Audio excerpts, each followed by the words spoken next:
Hello, hello, hello, everybody, and welcome to the Transatlantic Call-In Show. I'm crossing my fingers that you all can hear me and see me because for the first time ever today, I am both producing and hosting. So, we should do a drinking game for how many tech issues come up. You know, if you want to leave the show with alcohol poisoning, that's an option.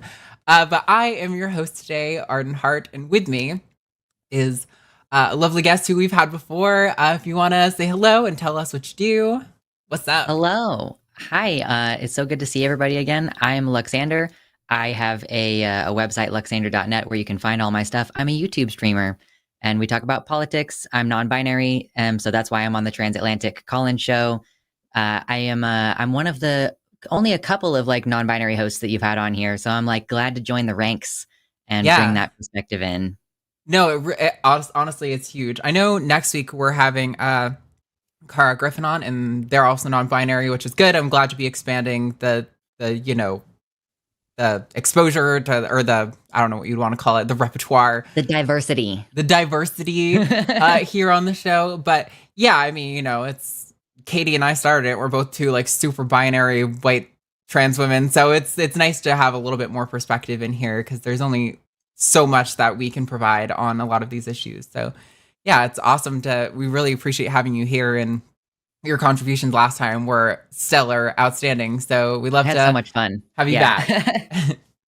Okay. Well, why don't you tell me about your week while I do a little bit of stuff here on the side, and then we'll get to the poll. Absolutely. So I have started taking the advice of the internet and touched grass a little bit this week, and I highly recommend. Yeah, I know, amazing. Like, despite the allergies, my teenage brother had like a leaky eye from the allergies. It's like terrible this year. The tree pollen is just wild. But I went camping, and it was lovely, a little kind of barbecue outdoors sort of thing. And I really highly recommend it to everybody out there. I think that more people should take time, first of all, away from your phone, like away from the horrible news that we're getting all the time. Take a little bit of a break and see some people in meat space, play some cornhole. You ever played cornhole, Arden? Oh yeah, I love a good game of cornhole. It's so fun. It is. It really is. Honestly, we were kind of talking about this in DMs before the show, but like I've definitely taken a lot of time off of social media this month, and it's been really, really good for my mental health. And on one hand, I feel bad because, a piece of trans news will leak its way into real life, and I'll be like, fuck, man, I'm not plugged in and listening to these things the way I am. But on the other hand, every time I log into social media, it's some uninformed conservative person who I don't follow spreading propaganda about trans people. And I'm like, do I really want to get baited into absolute rage over some loser on Twitter with a couple thousand followers? Like, I don't know if I do. It doesn't seem productive to my activism or my mental health. Like, I think touching grass will probably do more for your activism than a lot of other things will. Just like being around people as a queer person, honestly, in today's world goes quite a long way. Yeah, and it's like a party where I don't really bother to try to correct people on pronouns, like, and I've been going there since I was pre-T, like, or very early on T, like a long time ago. So it's like, I just, listen, I'm not trying to have this conversation. I'm not trying to educate anybody. I'm just trying to like have like 2 whole solid days where I'm thinking about my next cornhole throw and sipping on a beer a little bit, like, where's the mosquito spray? Like, that's the extent of where my brain has been for the past couple of days. So, well, I mean, I've been back in my apartment now for a few days, and it's like, oh, we're back to the routine, the news, it be newsin', and there's nothing you can do about it. My partner and I have been rewatching old episodes of old seasons of Survivor. It's a thing we both really like, and we were watching this one season that had a trans man in it, and he was talking about how he got outed by another player on the show, and it was really shitty. But luckily, the whole tribe there fucking called him out. They were like, "This is so shitty. What the fuck?" Even the Jeff Probst, the host, was like, "Is there really a question about who's going to get voted off tonight? We all know, right? So we don't even need to vote. Let's just send him home," which was great. It was really cool to see the whole group come together like that. But I really felt from the trans man went on kind of a rant about how, like, he's not ashamed of being trans. He likes to be out and proud about being trans, but sometimes it's exhausting when you're talking about it all the time and it really colors everything about who you are and your opinions about things and what you do. Like, people have a hard time seeing you as like this individual who's, maybe a good cornhole player or whatever, and they really see like, you're the trans person at the party. And it's like, it's really nice to, like, for me at least, something that I've been trying to really absorb in pride is my right to be able to just exist in the world as a trans person, that I don't have to have my transness color every single thing that I do. And we deserve the right to take up space in the world and to be trans people operating in society without it having to be, I'm standing on a pride float with a pride flag and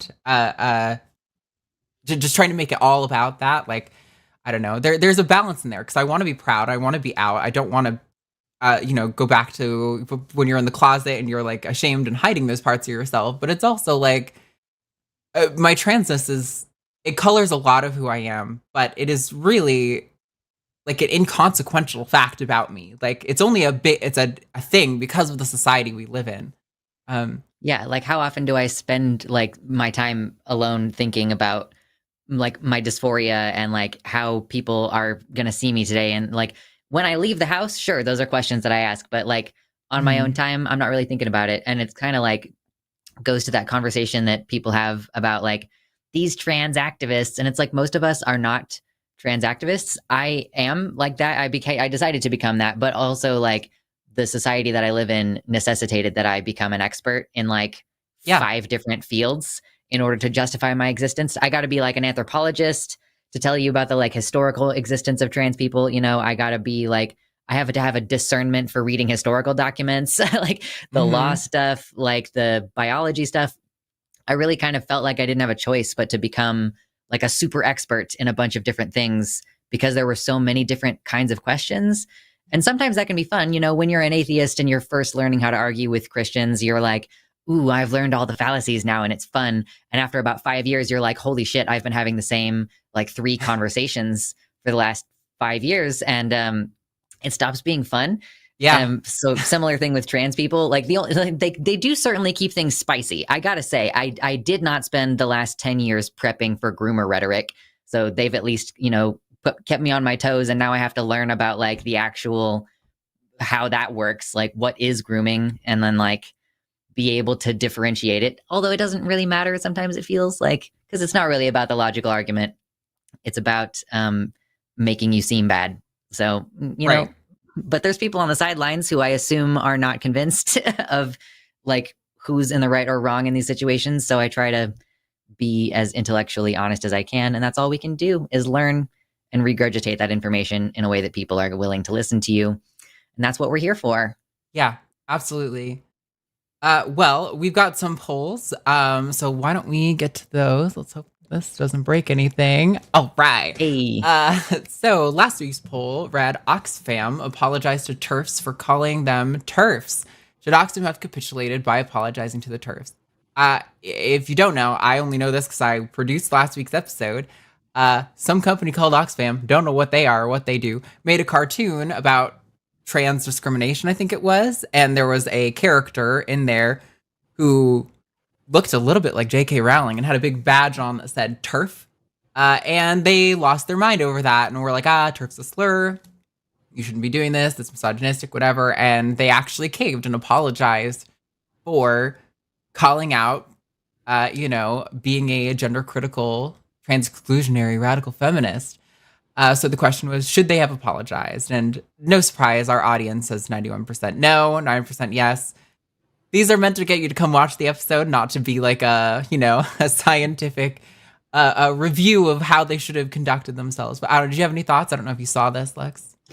I saw this briefly, and then I also saw that the AP Style Guide more recently, like as of today perhaps, just released some guidance about avoiding using the term TERF or gender critical when writing about these people's beliefs. So it kind of seems like more than one official thing is going like, oops, no, we should stop calling them this because we're having so much backlash against using the terminology that they came up with. This is the thing that bothers me about it, is not like people always say they're not feminists. You shouldn't call them TERFs because it is short for trans exclusionary radical feminist.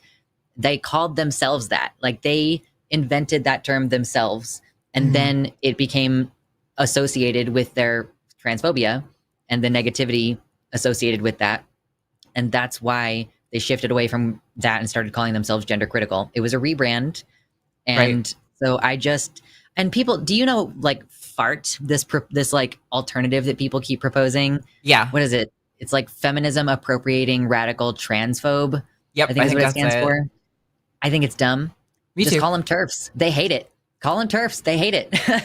Yeah. I mean, I think for me, like, I think gender critical is more accurate to describe what they actually believe, but I don't really object to either TERF or gender critical. I think both of them seem to bother them and accurately describe, at least to some degree, what a portion of them believe and like where they're operating from. It seems weird to me that API would release a guideline on, I mean, like, whatever, I unfortunately, something we're going to experience as we go through the trans panic backlash is that a significant portion of major organizations are going to succumb to anti-trans propaganda and do things like this. I mean, I've heard people talk about, because the NHS limited access to puberty blockers for minors, that showed that a medical group doesn't support it. And it's like, that's actually not how that works. The evidence did not change. A group that was pressured by anti-trans propaganda made a decision. And it's frustrating because, I get accused of appealing to authority all the time when really I'm appealing to the evidence that informed the authorities on the subject matter. You got really annoyed the last time we were on this call. Yeah. Oh, yeah. You were like, No, yeah. It's a real frustrating thing to me because I see it all the time. People make that accusation. And, but,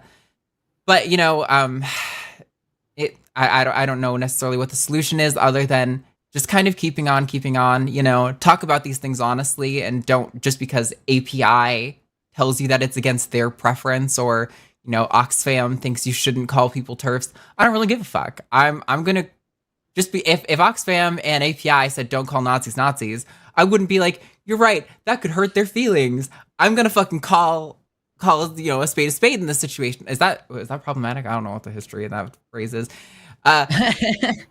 Anyway, you never know. Cadillac. Yeah, it's one of those things where, I'm like half the things we say seem to have problematic origins. So anyway, point is, yeah, I don't think this kind of guidance is meaningful or that we should listen to it. But we have a new poll this week. So this week's poll is, who would be the worst president for trans people? Trump, DeSantis, or Pence? This threw me for a loop.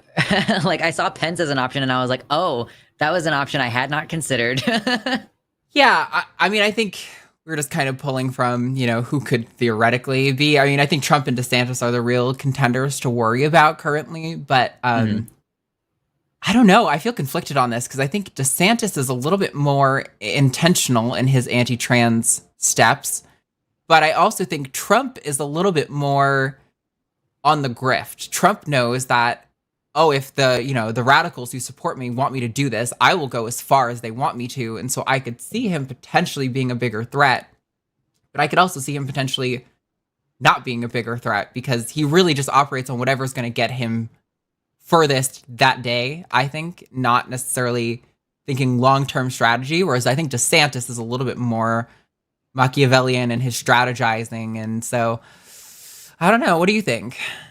I think that Trump is not likely to be in a position to run for president, given the recent indictments and all that. I don't pay super close attention, but I have gathered that it's official. Like, he's being brought on charges, I think, related to his, the boxes and boxes. I don't know if any of y'all out there have been seeing the photos going around. He just had boxes and boxes of classified documents being stored at Mar-a-Lago. One of the rooms that they were being stored in had a giant, large volume copy machine in it. So, I wonder what was going on there.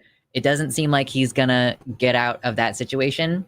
Yeah. But on the off chance that he doesn't, and if we're just going off of if everybody's running equally here, yeah, DeSantis has been very effective in getting stuff done, and I just think that his faces are way too goofy. I think his facial expressions are far too goofy to be taken seriously. Trump has like an existing following. It's like hard to say. Pence is like homophobic in a quiet and scary way. Mhm. And so I think that, yeah, I think Pence would honestly be the most scary and effective, like, fascist president of these, despite the fact that Trump's first campaign video was entirely about us. I don't know if you saw that. The whole No, 4-minute I video, haven't seen that. his first video, yeah, the very first one that he released about, like, this campaign cycle on Truth Social, all 4 minutes. It was like a speed run of every anti-trans argument that I've been experiencing in the past year, just one after the other, which means it was really efficient for like going through all of them. But yeah, I mean, he's, as a puppet willing to go there. Right. But yeah, he doesn't scare me as much as DeSantis and Pence would, for sure. Yeah, I think that's how I feel. Like, I could see Trump having a possible worse outcome, but only because, like you're saying, he's able to. He is a puppet. He will just do whatever his followers want him to do to get to the next day. And yeah, but I definitely agree. think I'm more afraid long term of trans rights under DeSantis or Pence, but I don't know. I'll be interested to see what you, the audience, thinks. But with that said, we definitely have a nice handful of callers on the line, and so we are going to get to them. First up on the line today, we are going to talk to Ricky in Florida. Ricky, you are live on the line. What's going on? Hi. Hey, what do you want to talk about today? Well, what I want to talk about is about the the groomer rhetoric and also the effects on kids and, and it's also about how let's say the trans community, the LGBT community, the activists, that there is an involvement of children, and that has caused, is part of the reason there's a panic. And one of the reasons I wanted to call today is because I was actually on you were talking at the beginning of the show about social media and how miserable it can get, and I was on Katy Montgomerie's Twitter, and just I hadn't been on there. Maybe only saw only saw like her posts or her tweets, but then I saw the responses, and it's all like, oh my god, it is a whole bunch of poop flinging. But of the flinging, like what came to my attention is, I guess, like the groomer rhetoric, the child rhetoric, where they're saying, hey, we're fine with you existing, but where they draw the line is getting children involved. And I guess what would concern me is to I don't want to turn a blind eye to when there is messed up things going on with children. Right. I'm thinking, where's the propaganda and rhetoric? Where is there truth? And if there is some truth, doesn't that just put you seeking trans rights and equal rights into a screeching halt? Sure. And give them the moral high ground. So I think my first question to you would be, what do you think a groomer is?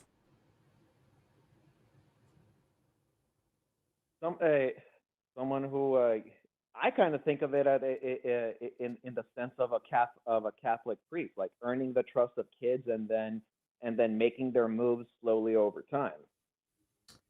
And when it comes to groomers, I understand the rhetoric is just, it's all like, oh, I don't know, the young children are now exposed to the message, hey, it's that you will be loved and accepted if you are gay, trans, or whatever, or non-binary or whatever. But but part of the grooming. So I assume that's what that's what some people think grooming is in the trans or LGBT sense. So sure. I asked the question right back at you, David. Is that what they mean by grooming? So, and also, having gone to Target, where they Okay, wait. Actually, were I'm going to stop you, Ricky. We don't need to talk about Target. We have enough there to work with. So for me, grooming would be something that an adult does to a minor, where they attempt to gain their favor and affection and trust, so that they can violate the child in some sort of way or manipulate them into doing something that they otherwise wouldn't do. We're usually talking in this case about something with regard to like I don't want to get demonetized, but like child abuse related situations. So when I've seen conservatives use the word groomer to refer to the LGBT community, most recently was because I'm a little detached from the news right now, was when there was the California school district wanted to formally recognize Pride Month as a formal thing in their school district. And Tim Pool said something to the effect of, when the groomers want to groom your kids, you show up, or something to that effect. This caused him to call LGBT people groomers. So I would ask you, how is acknowledging that some kids are LGBT, because I can tell you every LGBT person I've met knew we were queer from a relatively young age. How is acknowledging that those people exist grooming them? Is that manipulating them? Is that leading them down a path? Manipulating them, no. It is inviting them down a path. Sure, but like if a kid has diabetes, offering them treatment is inviting them down a path. Like that sounds like a meaningless statement. We're very clearly talking about a very specific kind of path that they're being led down, right? The thing is that they're gay whether or not you tell them it's okay to be gay, and they're trans whether or not you tell them it's okay to be trans. Like that's part of what people misunderstand about this. And honestly, Ricky, most people don't know this, but the kind of rhetoric that is being used here, the idea that being gay or trans is contagious, that like, we have to recruit quote unquote people into our ranks. That's literally just the Nazis' rhetoric. Like it's word for word, the literal exact same thing that they said when they were justifying putting gay people and trans people in camps during the actual Holocaust. So like, that's what people are afraid of with their kids being exposed to this. What they're afraid of is that they don't have control over making their kids not learn about this, and that learning about it and that learning it's okay is going to enable their gay and trans kids to be open with themselves. Because there is no getting in their heads and changing them to be trans or gay. If that were possible, every single human being would be cisgender and heterosexual, because every single one of us, had the, oh, is that your little boyfriend, or oh, is that your little girlfriend BS when we were little kids. And we were all raised with blue or pink and, wear pants, wear skirts. We were all given a direction. And for some of us, it didn't take. So it's clear that you can't force people to be one or the other. So really, it's just the idea that people are going to be pursuing their joy in a way that these parents don't approve of. And but what you're saying is that by creating that, by acknowledging that yes, that there are gay kids, that there are trans kids, non-binary kids. What you have in the latest generation, like a Gen Z or younger, is that more people than ever, more young people than ever identify as not straight or part of the LGBT. But it's not that there are more of them now. That's when you look at those generational things, you really got to keep in mind, Ricky, that we lost literally an entire generation of gay people and trans people to AIDS. I don't know how old you are, but in the 70s and 80s and even into the 90s, when my parents were in high school, there were a lot of really intensely negative ideas toward gay people. And, I actually had family members who died from AIDS. So you can't just look at the raw numbers on that and say, oh, this is a brand new social contagion, when you had literal actual death before. And even notwithstanding the literal actual death, a culture where it wasn't acceptable to be trans. We've only very recently had it be considered normal and acceptable. And just like when we stopped beating left-handed children, there was dramatically an increase in left-handedness for like a very short period of time, and then it leveled back out. So it turns out when you stop trying to beat the transness and gayness out of kids, there is a temporary increase because you've stopped punishing them for it, and then it will naturally level out. So if you just stop like killing us and beating us, it'll kind of normalize. Yeah. And Ricky, I got to tell you, I get messages literally like almost every day from people who tell me I'm a trans person and I wish I could have transitioned, but at this point I'm in my 60s and 70s and I don't think it's worth it for me. And so I have accepted that I'm just going to live the rest of my life as a gender that is not true to me. These people exist. They're in your communities and in your families, and they've been repressing it their entire lives, and they are still repressing it. These people aren't. Hey, I'm in Florida. With the latest bunch of laws he passed that affected adults getting gender affirming care. That's very much a reality here. Right, which is exactly my point. Where it's not shocking at all that we're seeing a spike in increase of kids identifying as a part of the LGBT community. I don't think it necessarily represents an increase in kids who are. I don't think it represents an increase from the base of what humans can be being LGBT. I think that has always been the case. And we're just now getting to actually see the reality of those numbers because society has become accepting enough for people to start coming out. But even so, let's imagine that it is an increase in, let's just hypothetically say, sure, it's a social contagion and it's increasing. So what? What's the harm? Hey, when it comes to the harm, I guess it's just different, unlike anything we've seen in most of human history, or at least most of. So, but that's not harm. As we know it. Like the climate is different than anything we've seen throughout human history, but that's not like you got to actually point to harm that's happening here. So what if there's a lot of trans kids? Are the cis people dying as the trans people come out? Like, what? I don't understand the cost of benefit analysis that you're doing here. In Twitter comments, there's plenty of memes there's plenty of memes, I guess, from conservatives that feel that yes, that the LGBT is going to kill them and oppress them. Okay, but why should anyone give a fuck? Why should anyone give a fuck, Ricky? What memes conservatives are posting? Because I don't think I've ever seen a conservative on Twitter accurately represent what the LGBT community is, what gender affirming care is. There are a lot of absolutely unhinged, detached from reality conservatives on Twitter who will share all kinds of memes. And there are all kinds of unhinged people from every group sharing stupid memes on Twitter that don't represent reality. Why should anyone care about a meme? I'm asking you for real harm. This is a propaganda tactic also. I want to be clear that when we portray marginalized groups as being violent, we justify violence against them. So when you have people swatting or quote unquote swatting Marjorie Taylor Greene saying it's on behalf of LGBT people, or if you have someone calling in a bomb threat to Target saying it's because you pulled your LGBT support from the merch, like that is a psyop. Like that's called a lie.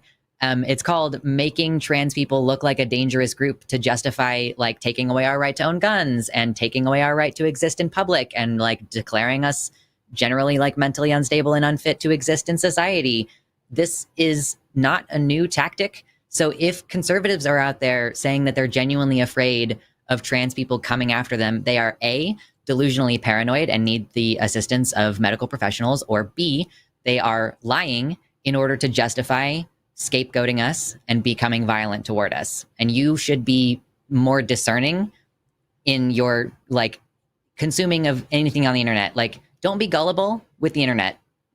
Yeah. And Ricky, I want to give you a chance to get in another word here, but you've called in quite a lot, right? I recognize your voice and I recognize your tactic. I don't think I've called in for over a year. Okay. Okay. A year. It doesn't matter if there's been a year between. Have you called in multiple times? Am I wrong? Okay. Yeah. Okay. You're not wrong. So I'm going to continue my point. What I was going to say was that this is the same thing that you always used to do, because apparently I don't have a good enough memory for what I ate yesterday, but I have enough memory to remember your tactics here. You always call in and say, I heard this from Ben Shapiro. What do you think? Is that worth believing? I heard this from this conservative. Is that worth believing? It's a little frustrating to talk to you because I don't know if you're actually honest, Ricky, because you seem to know that you are not being critical. And so you call us to get a sounding board from the other side to see about your beliefs. And then you seem to receive that. Okay, I can see why that information is bad. But then you call back and it's the same loop over again. So what can we do to help you break the loop, Ricky?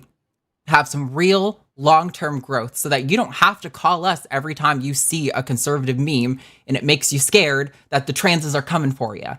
Like, what can we do to equip you with the tools to be able to look at a conservative meme and exercise discernment over, is this propaganda or is this real? Or are you actually just kind of looking for an excuse to call in and you saw something and you were like, I'll use that as a reason to call in? You know what? Now that I'm calling in the reason I do call in is let's put it this way, a bit like of a critical thinking training, a training wheel. So let me ask you for this, like that, those arguments when they bring up the children and the grooming or whatever, it's like what would be your process to really to actually like look into that, see what's just hateful rhetoric, but also leave room for moments where, oh wait, there might be some sexualizations that would be suspect. Sure. Or to just throw it out completely, instead of just seeing I'm guessing I give a little bit too much. I guess I want to give good faith to people who have none. Yes, I think that's exactly what's happening, and I'm glad you're able to acknowledge that. I mean, you think about this. When Tim Pool says acknowledging Pride Month and a school district is grooming your kids, do you actually think a school district saying, hey, Pride Month is a thing, do you think that's grooming kids for sexualization? Seriously, I want to know what you think about that.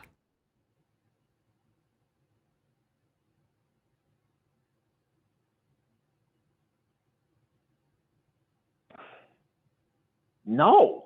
Okay. Right. Because it doesn't make sense. First of all, saying an entire group of people are groomers barely makes sense. Grooming is a thing that happens on an individual basis. There's not like a cabal of groomers, though there may be a group of, a cult or something that's exercising these behaviors regularly. Generally speaking, grooming is an individual behavior, right? So if you can acknowledge that sounds crazy, I really think you ought to step away from the circles that you're in on Twitter. Step away from Twitter in general, to be honest. There's not a lot of meaningful conversation that happens on the left, a little bit more than on the right, but really not a lot in general on Twitter. Conversation is shit. So I would advise you to not get your news or your social issues takes from that place at all. Review the things that are happening and really ask yourself, does this look like grooming? No? Okay, move on with that and then apply that further to the rest of the things that they're saying.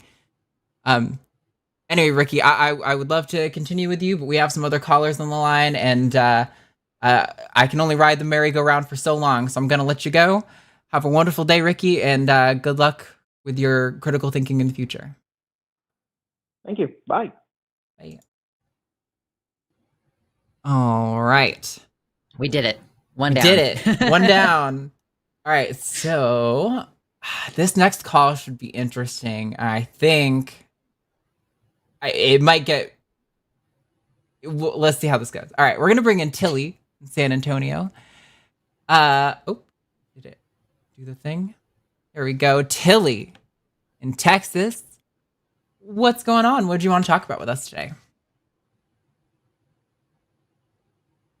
Hello? Tilly, if you can hear us, we cannot hear you, so you must be muted or something. It's definitely on your end, because it seems like everyone else's audio is working.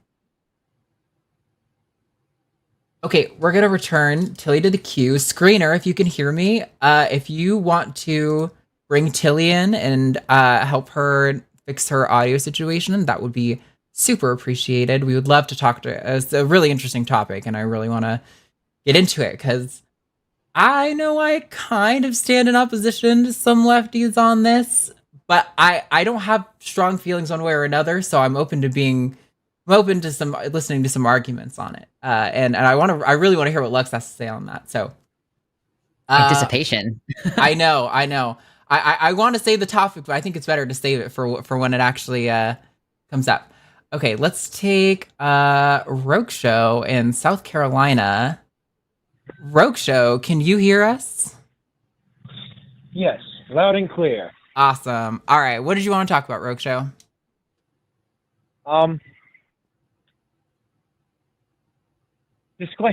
Disclaimer before you hate me. I'm fully in support of LGBT rights.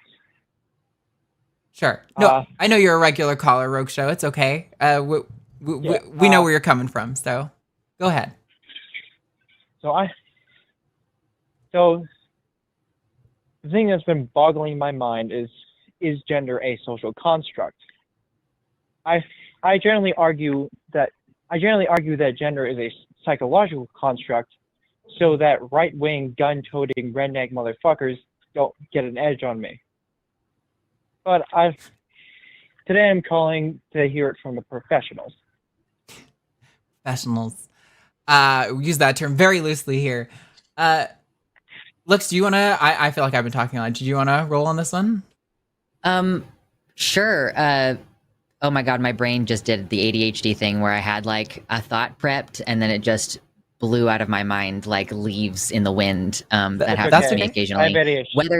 Whether gender is a social construct. Yeah, okay. We're all on the same page. It's all good. So is gender a social construct? So I think that there is utility in using different arguments in different situations. My personal opinion is that like if you're just being as academic as possible about it and you're not trying to tailor this argument to any one person, it's like a complex psychosocial biological thing that's like mutually influenced by a number of different factors. If you wanted to give a biological explanation, you could say it has to do with hormone exposure during brain development in utero. That seems like a fairly likely explanation. Like if your mom has PCOS and therefore she has naturally higher testosterone in her body, like maybe that could affect your brain development, even if your body is trying to develop on the XX pathway, you know?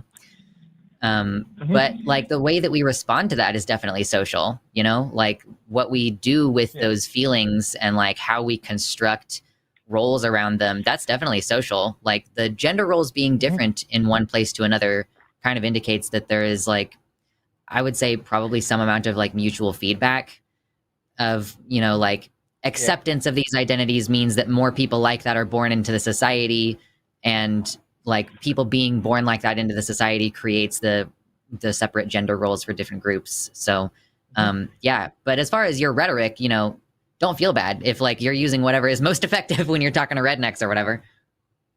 Yeah. I think there is an issue that I see regularly in this conversation where I think gender is used so many different ways, and it's really easy to conflate all of the different definitions. It's like when you're talking to a theist about faith, and they like to smuggle in the I have confidence in version for the belief without evidence version. I think I have faith, quote unquote. Right, and I think gender can be referring to like gender identity, which is like, you know, I would agree with Lux's definition. It's like a huge complex thing with there's so many factors that could go into what your gender identity is. It's really hard to pin down why somebody has a gender identity. But then I also think gender can sometimes refer to like the roles broadly in society, and that is in some ways distinct from gender identity. And then sometimes gender can refer to sex. So there's like so many different uses, and I think it's really important to be clear about what you're talking about when you're bringing this up. Like, I would argue that the gender roles, whether women do this or should they have long hair or whatever, those are all socially constructed for sure. Whether or not gender identity is socially constructed, I would say probably largely no. It seems to have a very significant sort of, once it's set a certain way, that's how it is for most of people's lives, most of the time, not for everyone. But there also do seem to be some degree of social influence on the formation of exactly someone's identity. So there's a lot of factors to consider there on what's socially constructed and what's not. And I think just like Lux said, I think if you want to be really academic about it, we could really hammer down exactly where the line is and exactly what we're talking about where. But yeah, when you're talking to conservatives, you have to, you can't always be 100% academic, because you also have to acknowledge that they're already most of the time operating from a dishonest starting point, and you shouldn't exhaust all of your energy forming a completely accurate academic version when you can probably smack them down to something a little bit more easy that is also not inaccurate. Yeah, does that kind of reflect your understanding, or? Yeah, I guess the way I use gender is that it's definitely different from sex. I guess the whole meat of this thing is because I'm pretty sure I've seen studies involving someone born male decides to play with these toys, and if gender is a social construct, why is that happening? Well, so I think it's important so this is kind of what Lux was talking about, I think, with how complexly interweaving all these things are. I didn't learn this word until Katy said it on an episode with me, but I think it's important to acknowledge that gender and sex are probably not orthogonal. Like, they are not statistically completely unrelated. There's probably a significant influence of one on the other. And that's okay to talk about. That doesn't undermine any of the things that we talk about here on this show. It just is important to acknowledge that just because two things might heavily correlate with each other doesn't mean that they are necessarily that they go together all of the time. Yeah, it's the one rule of probability and statistics. Correlation does not equal causation. Right. Yeah, you can acknowledge that. And I mean, it's also important to notice when we're talking about toys and things that kids are playing with, that kids are literally, children are designed to have insane, what do they call it? Oh man, I have a psychology degree, but I have not done that shit for so long. Oh yeah. I'm forgetting the word. It's where your neurons are able to rewire themselves very quickly. Neuroplasticity. Yeah. Kids are designed to soak up information. And just because a kid is barely out of babbling doesn't mean that they haven't picked up on, these are the toys that dad likes when I play with. I get a much more positive reaction when I'm engaging with these toys than those toys. Kids are smart. Kids are going to pick up on that stuff. Yeah. So that was sort of a bad example. Jesus. What about I'm a bit confused on when a conservative brings up if gender is a social construct, why do men act dominant? Why do men act a certain way? Why do women act a certain way? Yada yada yada. I think it's really funny to even ask that question. If gender is socially constructed, if my if my gender roles have been taught to me and reified through generations of society, why do I also want to do those things? Because you were raised in a society that taught you the value of a man is one who conforms to those things. This is not shocking in any way, shape, or form. People also say that and conveniently like to just gloss over or disregard the examples to the contrary. Like the whole concept of like a nerdy man is like a sub archetype of what it is to be a man. So yeah, we have like the jock archetype, the Chad, the sportsman, the hunter, like that is like a male archetype, but we also do have like the intellectual, the philosopher, the sissy boy who doesn't go outside and like plays with bugs in the yard. Like there's a spectrum there, and it's like, I guess one of the things that I would point out if I were having this argument and people say like, oh, well, not only what Arden was saying about how folks are raised a certain way, they are punished for deviating. Like the whole concept that boys don't cry, it's not because boys biologically don't cry. It's because men have the crying beaten out of them. So not only is it cultural conditioning, but it is also not even factually true. Like some people do continue to desist from those roles, and they can't even become like respected in a certain type of male role. I guess like pick your favorite nerdy guy, like Bill Gates or something, and be like, is this not a man? Like Diogenes. Anyway. Yeah. Is that helpful, Rogue Show? Yeah, sorry if I said anything stupid. No. Thanks for answering my questions. And before I go, please entice everybody to vote Trump, to stick it to those Trump 24 people and their fucking banners. Sure, on the poll, I was like, man, why am I enticing anyone to vote for Trump? Thanks, Rogue Show. Yeah. I appreciate it so much. Thanks for calling in. We'll talk to you soon. All right, thank you, and bye-bye.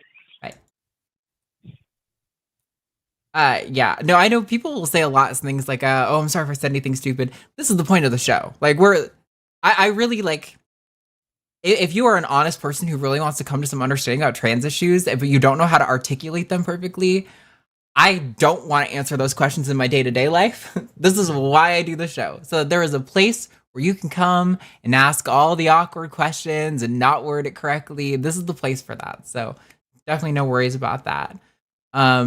So there's a few callers I think will be really interesting, but some of them I kind of want to make stuff for a little bit. But Tilly's back, so I want to talk to Tilly. So we're going to take Tilly. Tilly, hello. Yes, and your audio's working. Wonderful. What's going on? Yeah. I blame the Bluetooth demons. That's fair. The trans agenda. We got this global cabal going. Can't get a decent microphone. What the hell? Yeah. What do you want to talk about? So, before I get to my primary question, I did Google it for you, Arden. Calling a spade actually has racist implications because it goes to card decks where spades are a black suit. So it was something that racists would say about black people. Yep, I've heard of the racist implication of spade in other situations, which is why the second it came out of my mouth, I was like, oh shit, that probably has some sort of terrible implications, doesn't it? It's like, there are so many words that I think, probably. Privileged white people grow up not knowing that the origins of, and like, yeah, so I appreciate that there's an audience here who is gracious enough to like tell me that I did just say something bad, but like that we can racist Arden grow and learn from it. But speaking of putting my foot in my mouth on potentially problematic topic, Tilly, hit us with it. So I wanted to get y'all's opinions on cops at Pride. Now, I guess there's sort of two or three, depending on how you look at it, sort of versions of what that means. There's cops being just around any sort of large event in a city, ushering traffic and stuff. And then the really relevant one that I feel is important to talk about is when cities will have sections in pride parades, sections of cops in pride parades. And I have opinions on that, but I want to hear what y'all have to say too. Yeah. Okay. Well, if you're specifically talking about the participation of cops in pride parades, I am totally happy with telling them to fuck off in that situation. Um, I Okay. know people were kind of pissed on the hang up. We did a pride thing, and I mentioned that given the political climate, I'm a little bit nervous about saying no cops at pride in general, because I'm a little bit terrified about going to an event that the Proud Boys decide to show up at or something. Not that the cops are necessarily going to protect trans people at these situations, but Yeah, I yeah. I Especially I don't not know. I have protect complex her. feelings where it's like I'm a taxpayer. Shouldn't these public servants be, making sure that these public citywide events are safe?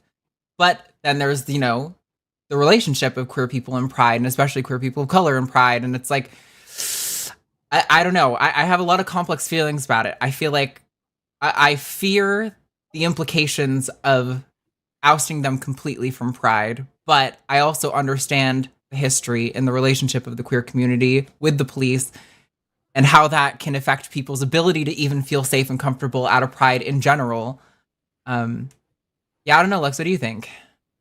So I definitely am with you that there should not be a pride float for the cops. Like, no, that's not cool. Off-duty cops, I guess I don't really have like an ideological problem with you being out of uniform. Although, like, I guess that's assuming that you're not gonna do the thing that cops usually do, which is the second part of my answer. I think that we have enough proof by now of what usefulness cops have at these situations. You know, you pointed out the school district in Sacramento earlier, Arden, where the school district was just acknowledging Pride Month, and a bunch of folks showed up to protest.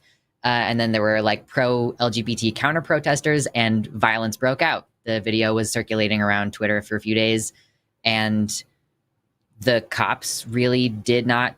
I'm like, listen, I was there in 2020. I watched all the videos come out. I know what cops are capable of if they actually have a mind to put an end to a scuffle. They were not trying to put an end to that scuffle. And after the scuffle was over, they allowed the, essentially white supremacist adjacent Proud Boy types, like, they remained near the building for their protest, and they escorted away all of the pro-LGBT people. So, like, they are supposed to be there to keep us safe, and it is unfortunate that they are actively the people, like, up to the present day who are still, like, harming us physically and imprisoning us, and, like, they're the reason why I don't want to go to Pride in some ways. Like, not only is it hot, but also I don't want to risk, if someone else starts trying to be violent with me and then the cop decides to arrest both of us because he didn't see who started it, and then there's a question about whether I'm going to this place or that place, and like the concept of like my way that I look not matching my identification, and like the kind of invasive things that can happen as a result of that. Like, the level of violence that they can impose on me means that their mere presence is a deterrent to my being there. So yeah, like, there are a number of other reasons why I don't go to Pride at this stage in my life, but that's definitely a big one of them. And if they weren't there, it would make me feel more confident. And like, if my teen brother wanted to go to Pride, I would feel safer if there weren't cops there. I would feel safer if there was private, like John Brown Gun Club, like a local group doing private security. I would be, private security, if that could take the place of the cops, I think that's like an ideal solution right now. I will say I've been at a lot of. I don't do a lot of frontline stuff anymore, but I had a period of my life where I definitely did a lot of counter protests and stuff, and I worked a lot with the John Brown Gun Club in that time. And I will say they did a phenomenal job, and I props to them. I never felt unsafe at a counter protest when they were there. And I went to the Straight Pride Parade in Boston like 5 years ago, and there were literally people with Nazi flags, and the cops. It's hard because I feel like I'm such a hard line, like I want to be consistent with my ethical principles, and I do think that even the shittiest people have a right to free speech and have the right to do their parade, and probably on some degree the cops needed to be there because I know a lot of the queer people there probably would have loved to brawl with those people, and justifiably so. I don't think not that I condone violence, but I understand why people would have that impetus or whatever, you know? And I do feel what you're saying, Lux. Like, I have felt unsafe with the cops in Pride events. I mentioned on the Hang Up last week that there was an undercover cop who was like Steve Buscemi in that episode of iCarly, where he's like, "Hello, fellow children," who was trying to buy stuff off of me. And I was like, okay, man, like, I don't fucking see through you. And that's terrible. That stuff shouldn't be there. I don't know. It's like, I think I wrestle with the idealized version of what they should be. Like, we should feel safe at Pride. And I often share your feeling that I don't feel safe at Pride right now. And I would love it if these public servants would do their job and make queer people feel safe to go to Pride. But there's such a complex history of the relationship between queer people and queer people of color and the police and how that affects their presence at Pride. And it just definitely leaves me often feeling like I don't know what the solution is here. I think if we could reliably get like the John Brown Gun Club there, that would be amazing. But I don't know if I see that happening at the consistency that it would need to. But sorry, Tilly, I know you're trying to jump in. No worries. Yeah, I was at the actual theater around Christmas here in San Antonio, and the fascist group protesting. Tilly, sorry. People. Tilly, I don't want to interrupt you. It just sounded like you walked away from your mic or something, and so I don't think we got like almost any of that. Better? Yes. Okay, sorry about that. No, I was at a counter protest against a fascist group around Christmas time, and that it was pretty distinct seeing how the cops were just hanging out next to the fascist group, and then on our side we had some John Brown Gun Club people. There were the veteran. It was a veterans organization that there were like pro queer. I forget their name. Gosh. And some Antifa folks, and when a brawl almost started, and the cops, like, they didn't even move. You know, it was people on our own side who like stepped in the middle of that and like stopped the brawl from starting. You know, and then with cops, another thing but the thing about having cops at Pride, where I start to feel conflicted, is. So on the one hand, yes, cops are the people who they are the enforcers of fascism. But on the other hand, this idea that the cops can be pro-queer and be supporting us, like, I think that a lot of people who are maybe less terminally online than me tend to find some comfort in that. And that makes me think back to this drag show that happened in Ohio, I think, that was canceled because the Proud Boys were picketing it, and the performers didn't feel comfortable because the police wouldn't provide a security presence, and they wanted to have police there. And even though there were like volunteer security people who said they would come, the performers really wanted a police presence. And so I just sort of wonder, like, is there a future with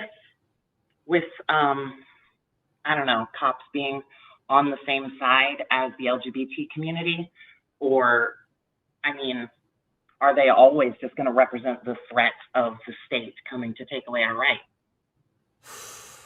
Man. I think that the idea of policing is mutually incompatible with the kind of society that I want to live in. Like, I mean, it's not just that they represent a threat to queer rights, right? I mean, that is one of the things. Like, if a law passes, their whole job is to enforce the law, and they will lose their job if they don't do that. So, like, their whole deal, like, what the cops are, what they represent is, like, the government's loaded gun pointed at your head. They represent the threat of, like, impending kidnapping and imprisonment and violence. And you don't have really any reason, you don't have like a reasonable control over what laws pass if there's a heavily gerrymandered, like, they can do literally anything. So, I mean, as an organization, it seems like there would need to be some pretty major reforms in order for it to be not like filled with white supremacist gangs where they get like a tattoo after their first kill. You know, like, I don't really know that there's a reforming option. IMO. I mean, again, I realize I'm a white person here, right? So I feel like I'm also always like trying to really tread carefully about being aware of all the interplaying factors that are going on here.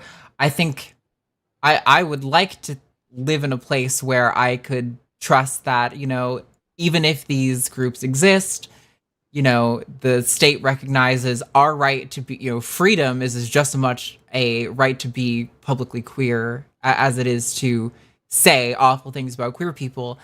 And I would like to live in a world where we could, you can go home and be a terrible, transphobic, homophobic piece of shit who hates all queer people, and you can hang out with your queerphobic buddies and hate Pride or whatever. But that when Pride's happening, we know that the state has our back. And I know that's not the reality of the situation as it currently stands. It's just, I think there's a complex feeling of like acknowledging that Pride doesn't feel safe lately and the past few years, and feeling like I don't know what other options we really have other than the John Brown Gun Club, similar organizations, or the police. And obviously the police aren't living up to what they ought to. I mean, I remember when it does feel a little insulting that the cops want to like be in the parade, but they they're not really doing anything for us, for our struggles at all, know. And I do want to say, like, I am a white person, and I feel sort of conflicted between I don't want to like come off like these are things that affect me more than anyone else. Like, I am not as heavily policed. I feel like I sometimes have passing privilege, at least, and cops tend to be nicer to white women. That was kind of a weird reality of transition. But I kind of also feel like if I'm in this position where if I can, speak directly to a cop a message that they need to hear, and that cop isn't going to instinctively beat the shit out of me for it, maybe it'd be better for people like us to be in that position. I don't know. Yeah.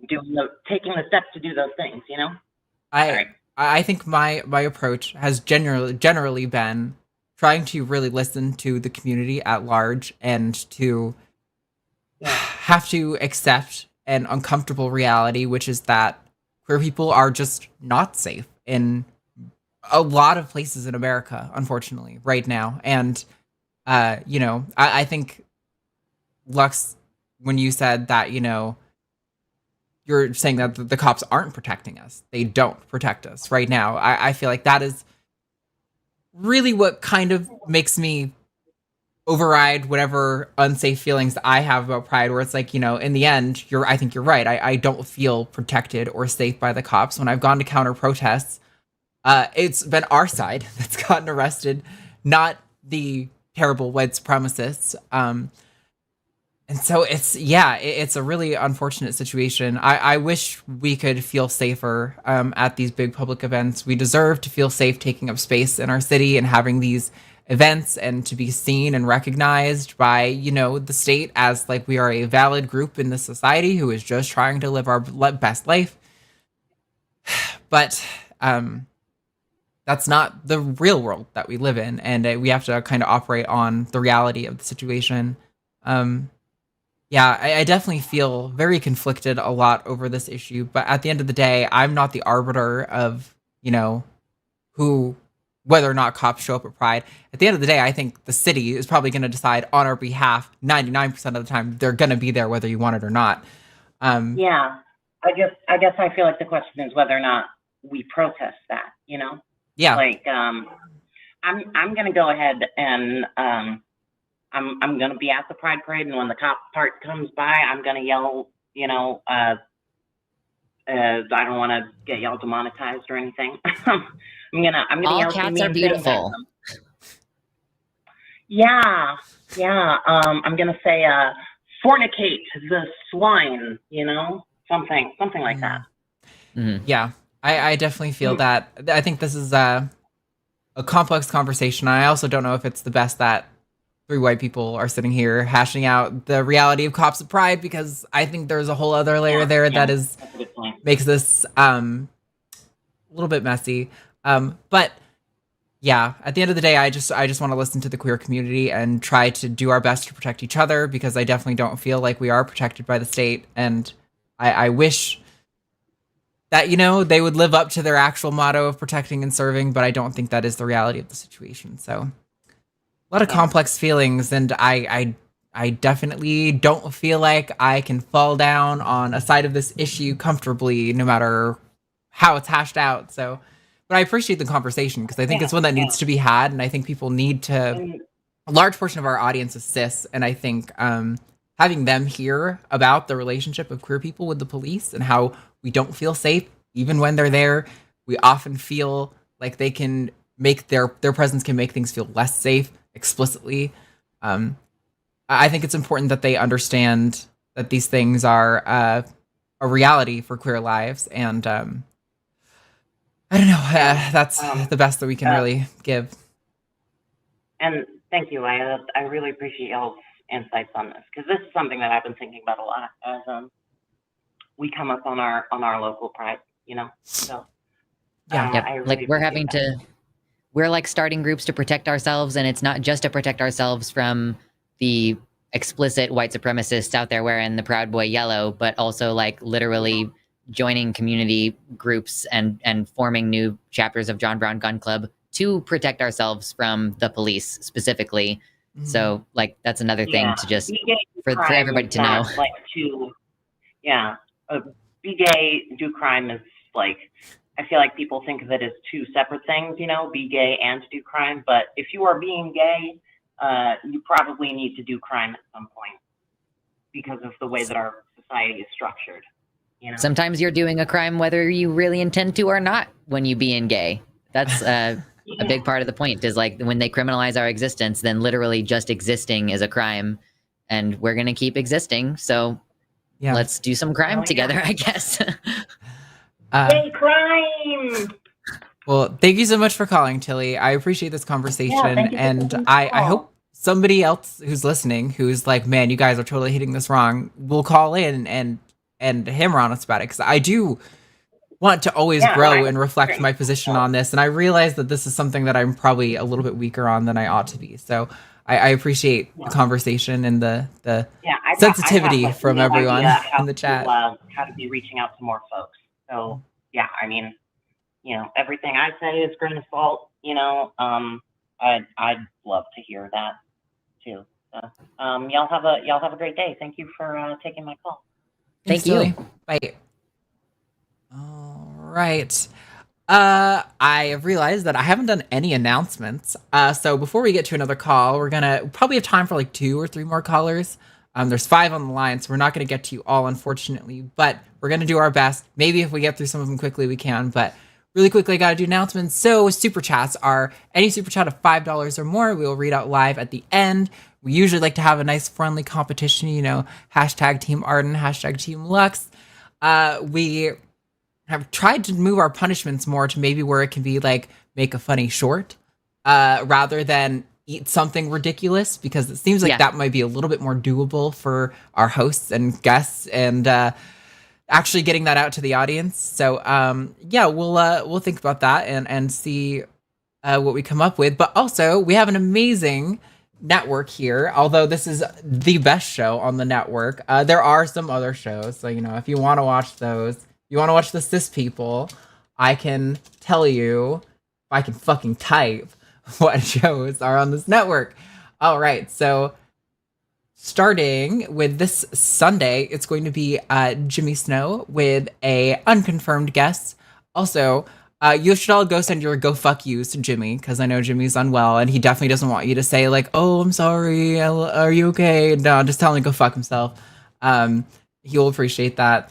On Monday at 6 p.m. for Skep Talk, we've got Aron Ra and Professor Dave. Next Tuesday on Dying Out Loud with Dave Warnock, we have Gail from Recovering from Religion, leading up to our big fundraiser. I love Gail. She's amazing. You should all definitely go watch that episode. It's going to be great. On Wednesday on The Hang Up, Matt Dillahunty will be here with Daryl Ray. And then I will be back here next Thursday at 2 p.m. on Takis with Kara Griffin. So these are all people from RFR. We're leading up to really set the runway for the Recovering from Religion Foundation fundraiser. So I hope you all are all so excited for that. They do a lot of great work, and I would love to support them. Also, patreon.com/calltheline is the best way to support the shows that you see here. While we love our super chats, we make the most money through super chats.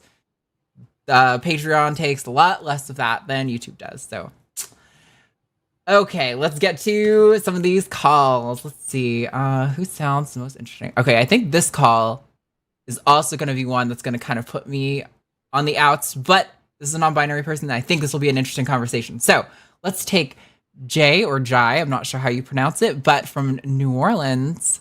Pronouns are they, them. You are on the line. What's going on? Did I get your name right? The Jai, you got right. Yes, Okay, like Psy, only with the J. Got it. Well, thank you for calling. What do you want to talk about today? Oh, well, there were multiple possibilities, but I made little notes of a few things that you've already mentioned. I want to say thank you for making a Diogenes reference. Yay! That was amazing. Whomever made that with the Plato's Man reference. And in regards to cops, I was heavily involved. I'm over 50, so I was involved heavily in the Occupy movement, which many of you might be younger in remembering that. But the cops learned a lot of lessons when it came to protesters and how they deal with it. And I see that reflected in how they've dealt with protests more recently, and seeing Pride still very much as a protest in their eyes. They would be more of a danger or a hindrance than they would be a helping. That's just my opinion on those two things you've already talked about. Sure. I don't know. I have a list there, and I was like, maybe I'll leave it up to them to decide which of the things to talk about, because I have feelings about any of the three topics which I gave, which are the affordability of transgender care, as someone that can't afford it, and can't even afford to be dependent upon it, I think is a thing that I wanted to talk about, or passing, and how I'm generally more misgendered when I'm more presenting femininely than I am when I'm not presenting femininely, and that whole and non-binary perception compared to. So again, I did whatever opinion on any one of those three. I'm talking a lot. Forgive me. No, that's fine. I think the conversation on passing could be really interesting, because I think that directly puts some binary trans people in hot water, and I love to be on my toes here on this channel, so that could be really good. But I also think the conversation on the affordability of care, and like you rightly pointed out, when you start care, while you don't necessarily have to stay on care, it can affect your health if you're not regularly getting it, and how the long-term dependability on that care can be prohibitive. So I think both of those conversations sound really interesting to me. If you have a preference for either one, we can do that. No, go ahead. No, that's whichever one you think is best. I'll just go with the care one, because it's something that I personally have given a whole lot of thought to. And it's not just the affordability that keeps me from pursuing, because I went through therapy in my 30s and those sorts of things where, a therapist is like, maybe you're happy in the middle. We didn't have necessarily that term non-binary used regularly. But we talked about intersex. We talked about cultures that have third genders, such as in Thailand or Native American ones. So it was sort of identified in that, like, always being more comfortable in an almost in-between state. But the dependency upon hormones, essentially, had always frightened me personally. It made me feel that there was too many possibilities that I could not get those. And if my identity is very much linked to having that continuous, like, hormone therapy, and if it's taken away, how that psychologically affects my identity, not so much biologically, because I wouldn't necessarily be familiar. Although I've had many friends that I know who are transitioning or have fully transitioned in some cases, who fretted over their supply and getting it during a hurricane. Because they're in New Orleans, you fret over that. Things going on now in Florida, and not just the physical repercussions, but for me, it was always the psychological repercussions of if I were to have then you get into how things affect different people transitioning in different ways. Those transitioning female to male usually have sort of seemingly a subset standard of these are the effects of the hormones you're taking. Facial hair is very commonly grown. Voices are generally deepened.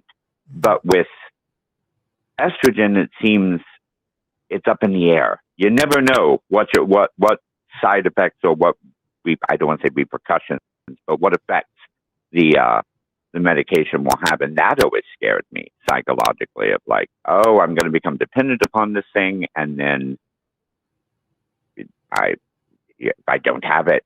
So basically the psychological aspect to end my rant. Yeah. I empathize with... I do drag. I'm used to talking on a mic, baby. I'm so sorry. Oh, no, you're fine. You're doing wonderful. No, we love talkers here. No, I empathize with your fear of dependency on it. I mean, I don't know if it was a good thing, but my dad also really pushed on me like the implications of, being dependent on any medication in general. And while I do take meds every day, not even my hormones, that has always been something that kind of weighs on me. I'm always kind of like, I wish I could just exist without needing these things. But I have found that it is really the best for my well-being personally. I think I definitely empathize with the fear of supply, because I don't know a single trans person in the US who hasn't encountered a supply issue. I was just telling Lux before the show that my doctor forgot to schedule. So I do a pellet implant for my hormone delivery method, and my doctor forgot to schedule the appointment for the new one. And so I went 2 months past, and I genuinely was comparing menopause symptoms with my mom because of what not being on hormones did to my body. I was having hot flashes. I was waking up covered in sweat at night. I was getting pounding headaches like I've never had in my life before. It can be difficult to some degree. And maybe for you have, I'm sure you have fully, evaluated what they could do for you and have made your decision informed. I don't think you're like making an uninformed decision or anything, but I know for me, I think the best thing that hormones do that I couldn't trade is really the mental state that they put me in. I can't, it's really hard to articulate it to someone. And I know that we have a lot of evidence to support how much hormones influence your psychology and your state of mind and all of that. But it's really hard to articulate what the difference is when I'm on estrogen versus when estrogen is not in my system. But I can tell you, I can just feel it. It's the way I experience the world. It's the way emotions hit me. It's this amorphous sense of like, when I am not on estrogen, everything is distressing to me. And when I'm on estrogen, I feel like I have the full range of my emotions accessible, and they fit the situation that I'm in. Like when I'm crying, it makes sense why I'm crying or whatever. Like hormones are definitely, I think, a very valuable thing, but I definitely empathize with the fear of, especially, when we're getting into these restrictive care bans that we're seeing across the country, worrying about how we're going to stock up, because I hate doing self-injections. And one of the only methods of hormones that you can really stockpile up on seems to be like estradiol valerate for estrogen, which is, the injectable form. I know you can do pills, but pills don't work for my body. So I would have to do injections, and I really, really don't want to go back to that. But it might be a reality of living in the South and being a trans person that eventually I might have to stockpile DIY hormones or something for myself. And I'm not, I think it's a reasonable fear. It's definitely complex living in the culture we are with the laws that are coming down the pipeline, trying to navigate how to interact with trans healthcare. And I don't know if I have like advice or anything to give, but just that I empathize with the fear and the, you know, the trepidation of putting yourself in that situation. I think last time Lux was on, I think we had a caller that was in a similar position, right? Where they were like, unsure of whether to start. Yeah. Because of how dangerous the situation is. Oh, Like when you start taking hormones and looking trans. Not to interrupt. But oddly, all the things you mentioned are exactly the fears that I have that keep me from even pursuing hormones because of that reason of I know that there would be a certain level of joy that I would experience, not just looking at myself, experiencing myself, and to have the possibility of that joy being stripped away, it just seems like, I don't know, being able to smell the beautiful cake that's being made and anticipating eating it and the possibility of someone taking it away. That's a horrible analogy, I think, but or comparison. But that's what keeps me. But I did wonder, more Lux's perspective as a non-binary person who's become very rooted and comfortable in that, like, look, I mostly express femininely. I speak as if I'm an English marm, or at least copying it to a degree. I enunciate correctly, mostly because I have no teeth. So I go out of my way. But having that dignified sort of, like, I present a lot of feminine things, but there's nothing lightening my voice. There's nothing. And I know not a lot, but a good number of non-binary people that are in my life are also on some regimen of hormones. And I don't know, there is sort of a weird ostracization, which I'm sure is a whole nother conversation of what level of transitioning you're doing, how you're living, what you're expressing, these sorts of things, which, again, I don't want to take up too much of your time because I could take up a lot. Yeah, I was going to say... But the non-binary perspective, I wanted Lux's perspective. Yeah, I think that it's worth remembering that we haven't had access to hormone therapy for like most of human existence, and human beings have still been trans, you know? So like, I do think that there's a little bit of there's like a conflict a little bit with like how much hormones clearly do make such a big difference to people's lives. And like, my tension is that my brain works better on testosterone, but I don't want to be like as masculinized as my body gets on testosterone. So I basically kind of like go on a low dose for a little while and kind of rebalance myself, and then I'll stop taking it. And I use like my therapy skills to manage the emotions, which is because that's the thing that's, you know, like Arden was trying to explain, and it's like hard to explain. Your brain just works better. It's like being allergic to your natal hormones, and you know, like you're dysfunctional, right?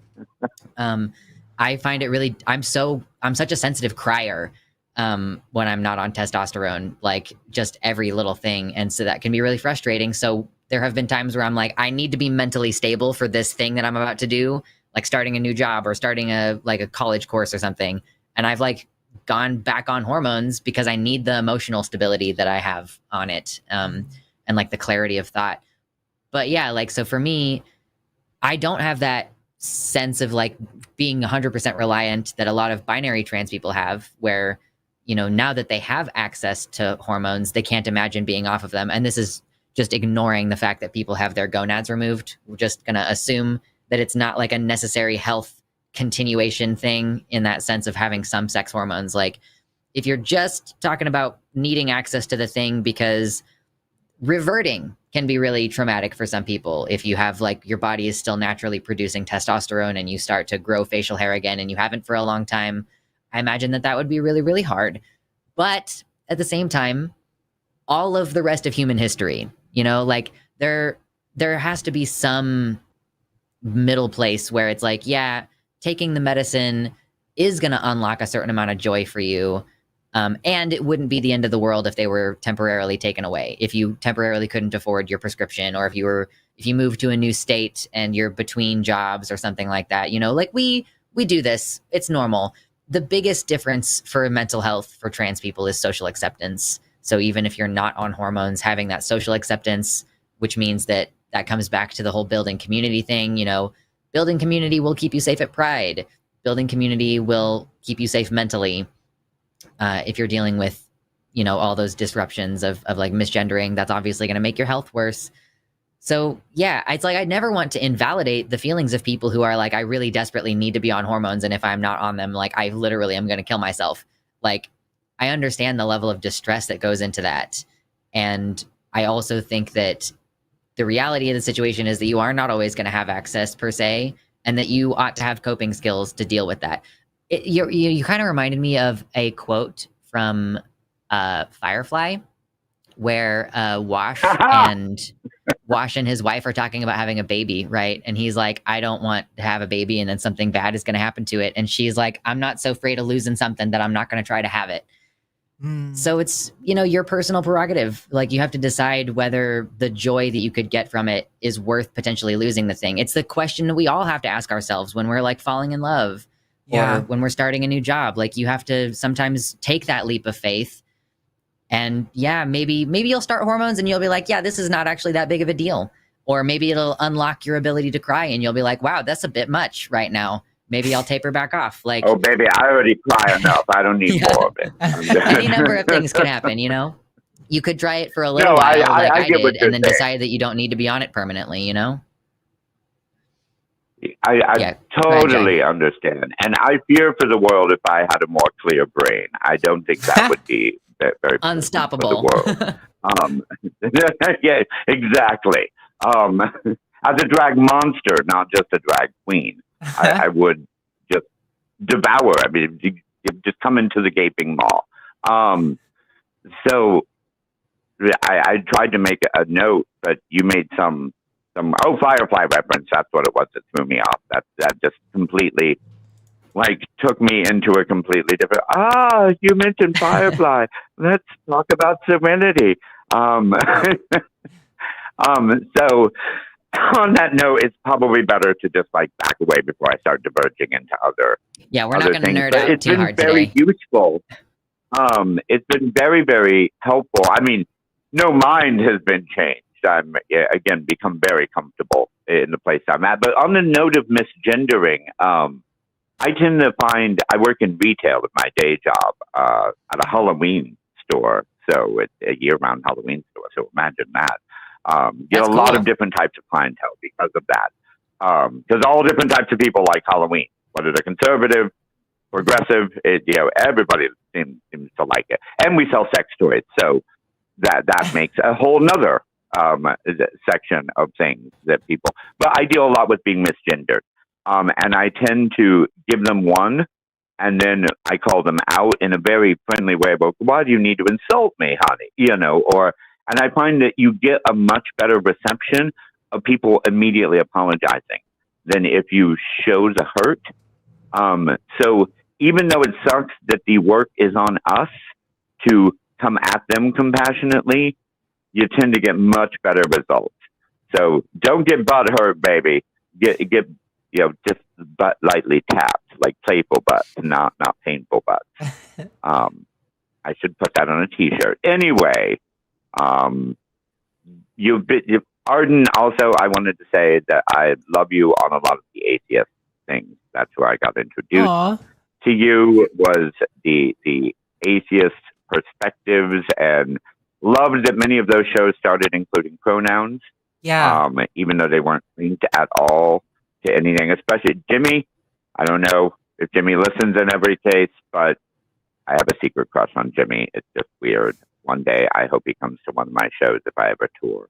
So it's just a weird. It's the way he goes about things, and anyway, and his political views. But anyway, maybe it's just my little bear crush. That's all that it is. But anyway, thank you very much for your time and for everything that you're doing. Yeah, thank you so much, Jay, and I hope you call back. This is a really good conversation, and maybe we can get more into like the passing conversation or something next time. So you have a wonderful day, and we'll talk soon. Bye.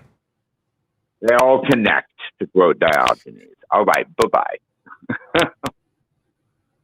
All right, we have time for That's probably excellent. one more caller, and then Screener, if you're listening, I'm probably gonna have to ask you to let the rest of the callers go, unfortunately. So here, let me like read out some of the topics we have for you for our last caller, and you can tell me what you think is better. We've got from the UK, organizing trans people within unions and fighting invisible housing, schooling, work discrimination. What to do about the trans bathroom issue, and how does gender dysphoria feel? Appropriating reactionary vocabulary to use against them. I'm guessing that is like reactionaries. Rainbow Passage needs more hosts funds to start group homes. We do hear the people reaching out to us and want to let everyone know. We'll do whatever we can, hence this call. Oh, okay. I don't know what the Rainbow Passage is, but that sounds I like... do. Oh, yeah. Let us... I would love to know. That would inform whether I take that call or not.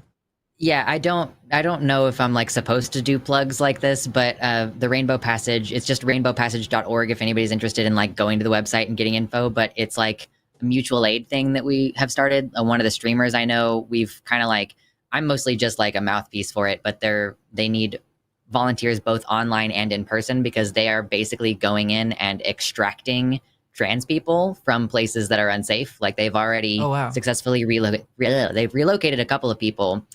So it's basically just it's at present a really small scale, one person at a time kind of deal. We are hosting like a virtual Pride event on June 24th and 25th. So if like anybody who can't go to a Pride event, we're having this one online, and it's like also a fundraiser. So okay, let's to try talk to get yeah. Oh yeah, for sure. Let's do that. That sounds great. That sounds right up our alley. So I apologize to all the other callers. We're not going to get to you today, unfortunately. I apologize if you waited on the line for a long time. It's just how it is. We have more lines than we have time for, but thank you for calling in. But for now, we're going to talk to Amy in Pennsylvania. Pronouns are she, her. Amy, you are on the line. What's going on? Hi. Hi.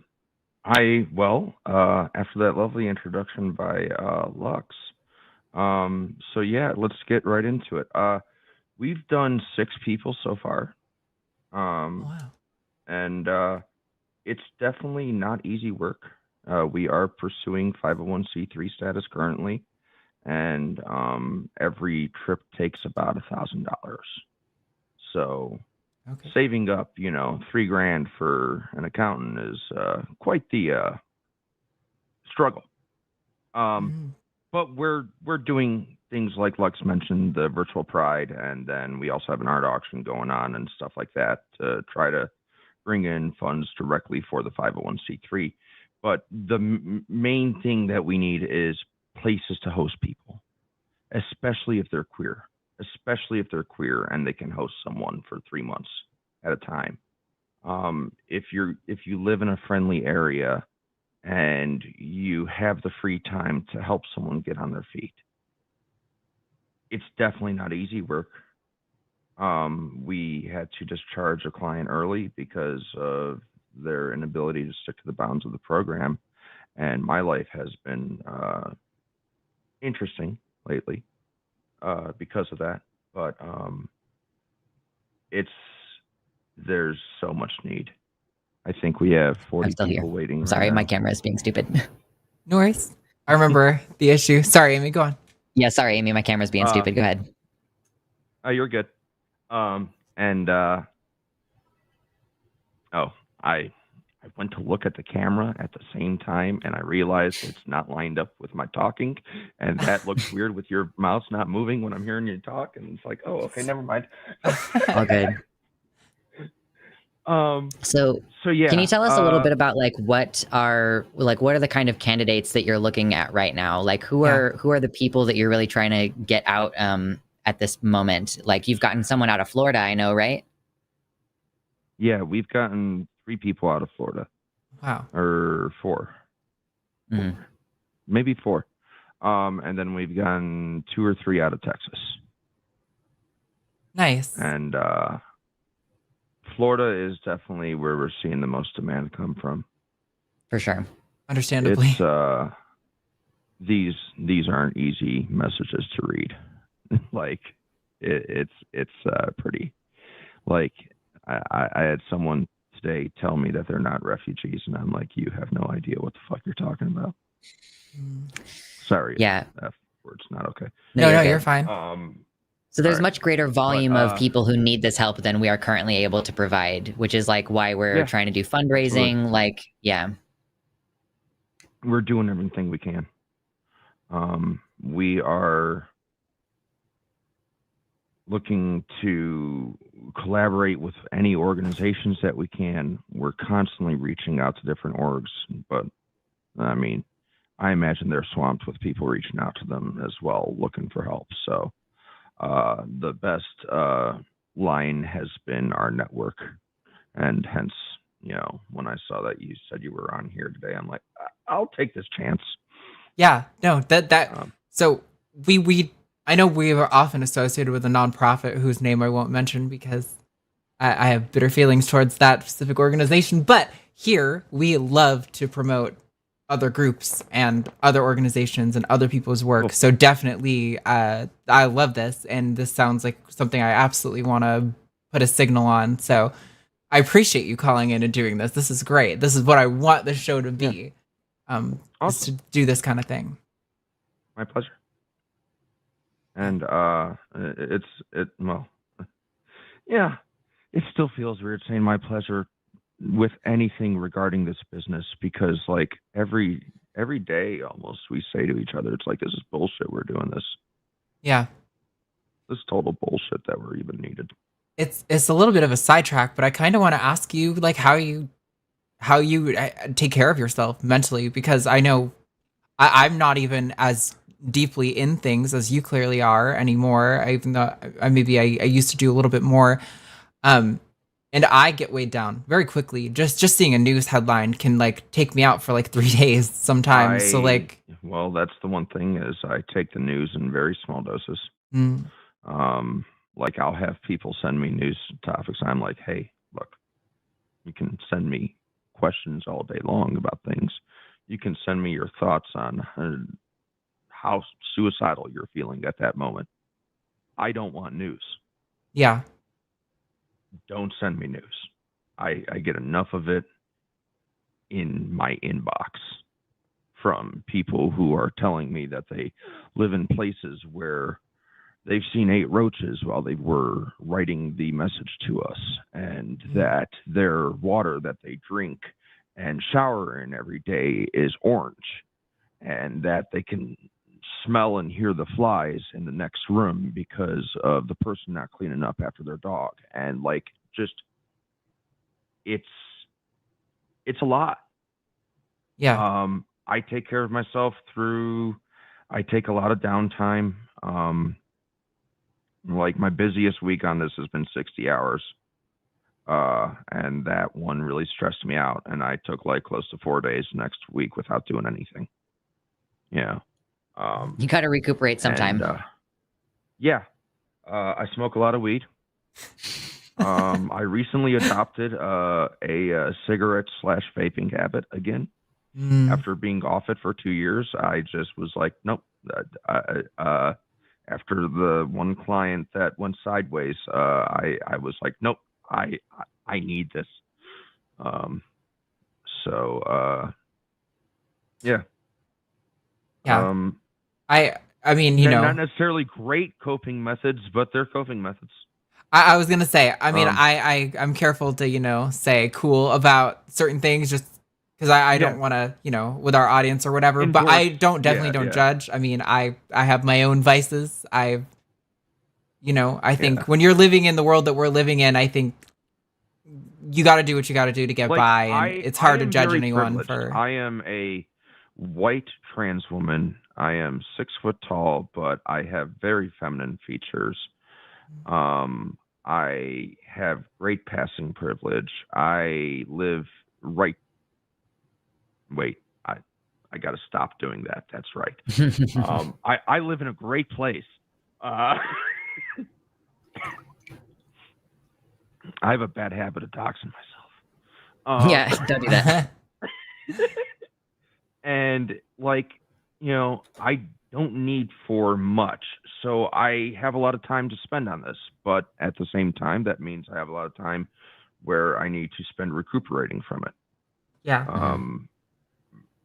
Originally, we had it set up where these were coming in via an email, and it was very free form, and we weren't getting a lot of information. Like, people would give us their entire story without saying their name. Oh. It's like, okay, so who are you? And so we made these forms in Microsoft and put them in the site, and those have really helped with organize everything.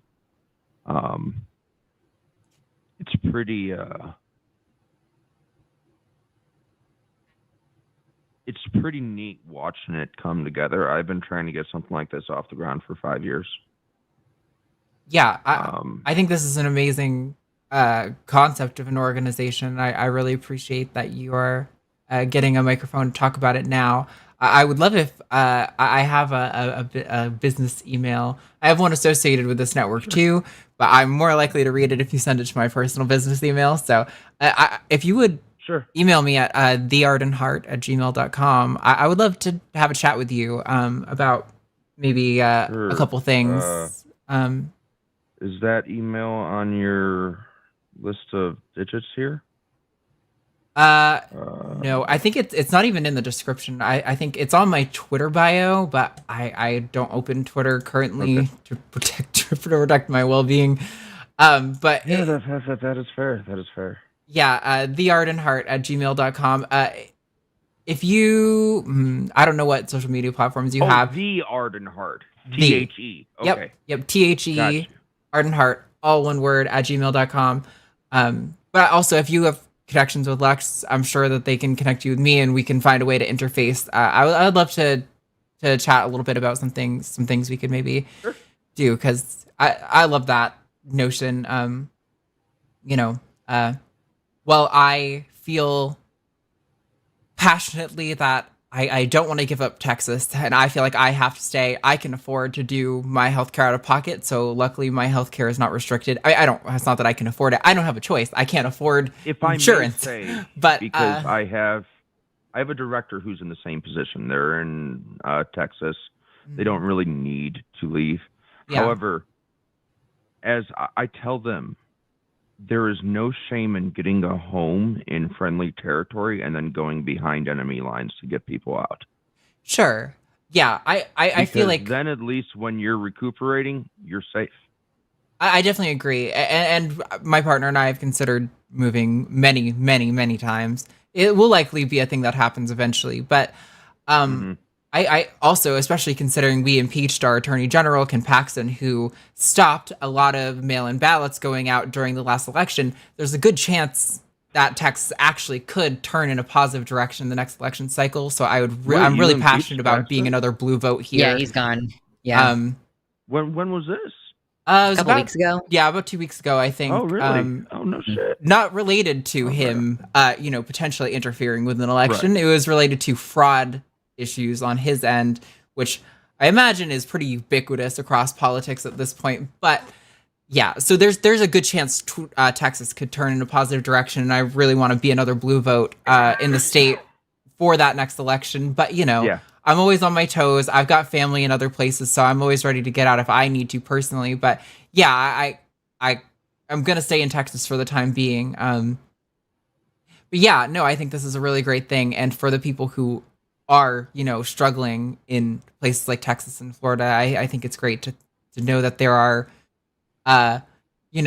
people like you, as you put it, behind enemy lines, ready to contribute how they can. So is there a website for the Pride event specifically, Amy? virtualpride.lgbt. Okay, so virtualpride.lgbt. If anybody is just wanting some company for Pride that weekend, or if you're interested in donating or listening to any of our numerous callers that we're going to have in, it's supposed to be a pretty ritzy event. Big characters like Vosh are going to be there. Oh, nice. Yeah. I just put it in the chat. We are hoping to set a 48-hour midnight to midnight schedule, but we'll see how well that works out. I just put the link in the live chat. So if anyone in the live chat wants to check that out, that is in there right now. It's under my personal account, not the line account. I know I chat from both of them during shows. It's whatever is closest to my fingertips at a given moment.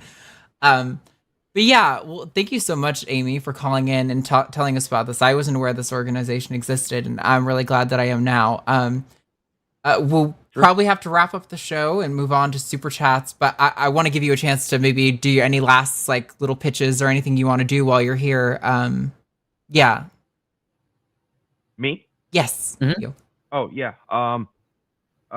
Just if you are interested in art, we have an art auction going on for the next 15 days. That is at passage.lgbt/auction. And then if you are interested in volunteering, I believe it's passage.lgbt/volunteer or rainbowpassage.org/volunteer. Okay. And then we do have an organizing Discord for our volunteers. We try to build a nice community there. If you're a content creator and you're interested in Virtual Pride, if you go to that Virtual Pride page, there's an interest form that you can submit to us. And we would love to have you on, because our plan is to have several events going on at the same time. Awesome. We are going to host all of them through the website. We've been working on that on the back end. And everyone will be able to just go to virtualpride.lgbt and watch it from there. Well, definitely, if you're listening right now, you should go check that out. I think that sounds like it's going to be an amazing thing, and supporting an organization that will be doing a lot to help trans people and queer people in the coming times that we've got ahead of us.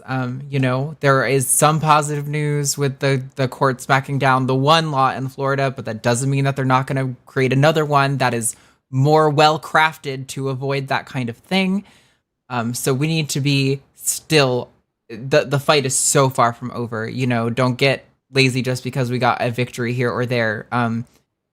This is great. I love this. Thank you so much for calling, Amy, and I hope you have a wonderful night, and we'll talk soon. You as well. Bye. Bye. Bye. Alrighty. So that has been the caller portion of the show. I'm gonna close out Call in Studio here, and then get us over to Super Chats. It's a good show. I'm so glad that Amy called in. I was looking through the call list and I was like, okay, these calls are interesting, but I don't really feel super strong. Then I'm like, oh, sweet, new charity organization to support. Fuck yes, that is so something I want to get on this show. So yeah, it's still really new. Obviously, like they've only been doing this for a couple months, like still pursuing official 501c3 status. But like we talk about mutual aid when we talk about community so much, and like now we're actually doing it. Like, put your money where your mouth is. Like however you can volunteer, whether that's like you're just going to send money, or you're going to house someone for a little while, or be a graphic designer, contribute to the website. Like there's a lot of stuff that you could help with. Absolutely. I think we talk a lot about how, online activism fails in a lot of ways to actually do action. There's a lot of talk, not always a lot of action. And in part, I think that's because there aren't a lot of options for people who maybe are a little bit afraid about going to Pride or going to a counter protest. This kind of thing sounds like exactly the perfect thing for people who are maybe not in the place to go to a counter protest or to go to a Pride event. This sounds like a great way that you can contribute. And so I think that's amazing. And I really hope that we see the community take advantage of that, because I think that has the potential to do something really amazing. So, yeah. All right. I have got us on our super chats and I am ready to go. Remember, $5 or more, and we will read it out loud.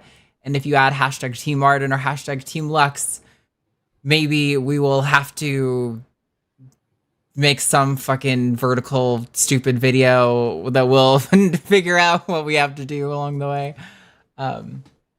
I don't know. What could we do? I'm not sure.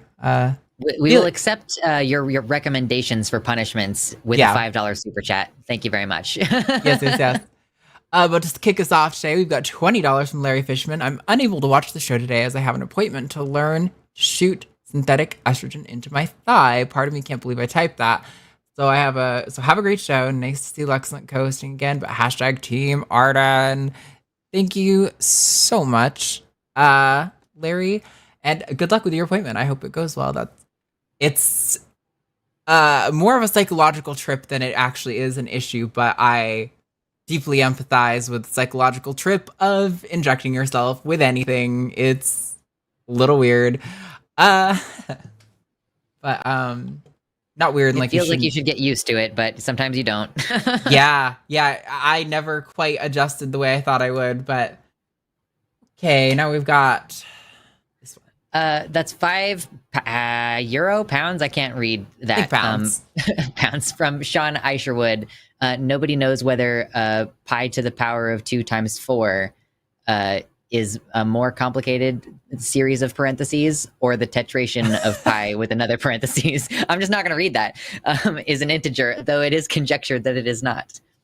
Very nice. Your math jokes, it's like watching Futurama. I just don't know I know that you're joking, but I don't know what you're saying. Yeah, Sean, I always am like, wow, that sounds so impressive. And I'm sure if I understood math at all, I would be like, I'd be like, wow, that's such a cool thing. I didn't know that. But instead, I'm just like, those are shapes that I'm looking at. They're pretty hieroglyphs, that's all I got from it. Yeah. Okay, so now we've got $9.99 from Chakuseki. Can we refer to them as turds instead? Love your work. Went to a comedy festival yesterday, and despite a lot of trans jokes, there was a lot of positive support for trans issues that seemed to follow.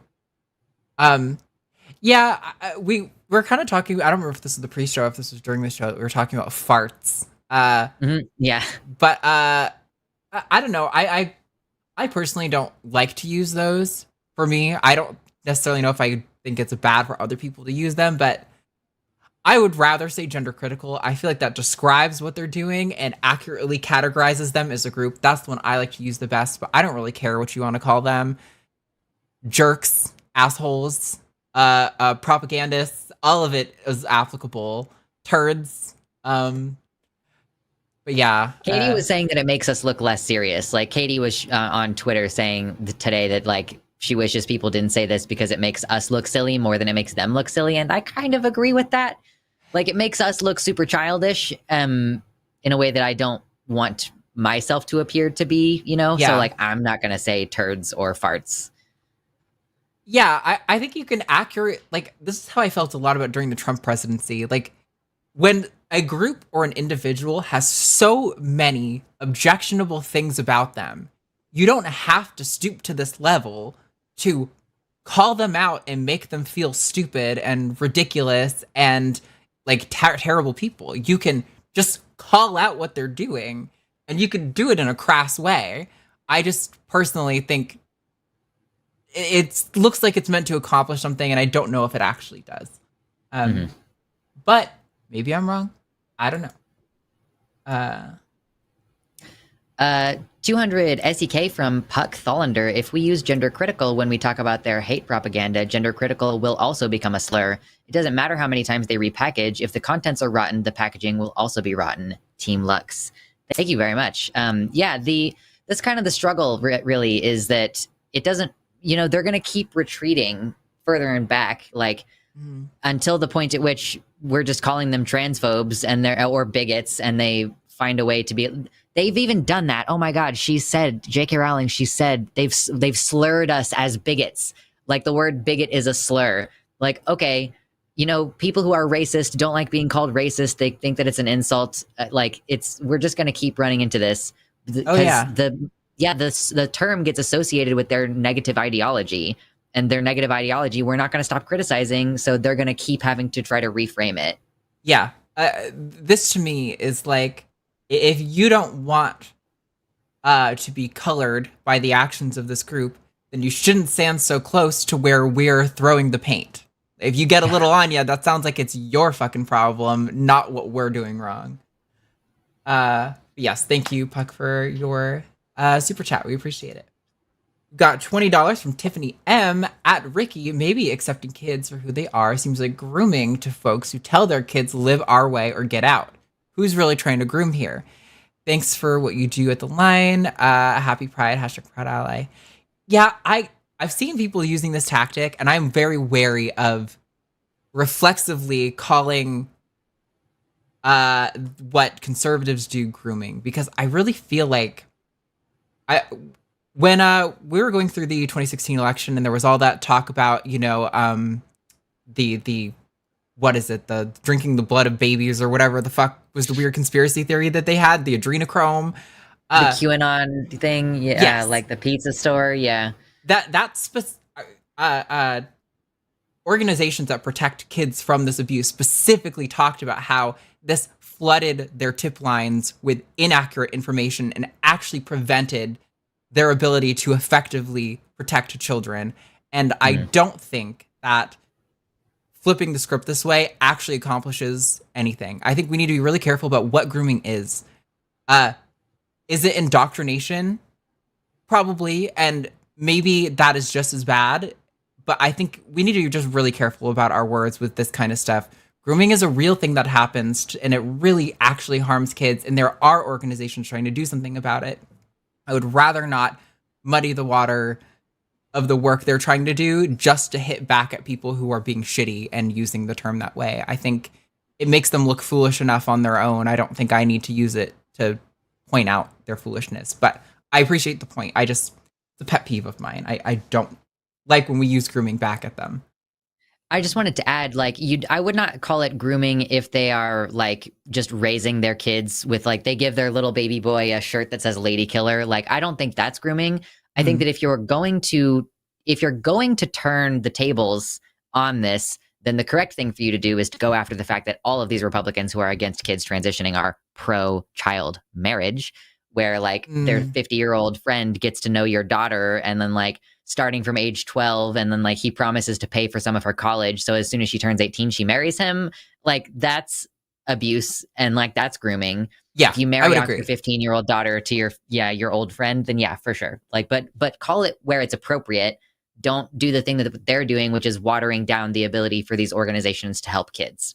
Yeah, I 100% agree on that. I think, there's a time and a place to talk about these things, and it's just not almost ever used correctly. Okay, next one. I think $4.99. Thank you from Louise Richardson. Thank you so much. For the second time, I participated in a Zoom meeting with doctors and medical students about treatment of trans people. It's great, but for politics. I mean, that sounds like a really great opportunity to have the ears of people who actually don't necessarily have an opportunity to speak with folks about their actual needs. That's cool. Yeah, for sure. I think that kind of thing is deeply needed. And whenever I see people doing that, I think it's amazing. Josie Caballero, who's been on the show so many times, she's amazing. She is working directly with the DNC in a lot of situations to help them improve their approach to things. And I can't imagine a better person to do that. And I think it's so beautiful when trans people are like, hey, we're going to show up to make sure you don't fucking suck and step on people's toes in all the worst ways. So thank you for doing that, Louise. Yes. We got another $5 from Louise Richardson. I told the docs that all of their good intentions are moot in the state of Texas, or conservative donors pull the plug. #Team If. Arden. You turned an if into an in, and it changed the sentence. Oh, I see. Yeah. Their good intentions are moot if the state of Texas. Okay. Yeah, I see. Yeah, absolutely.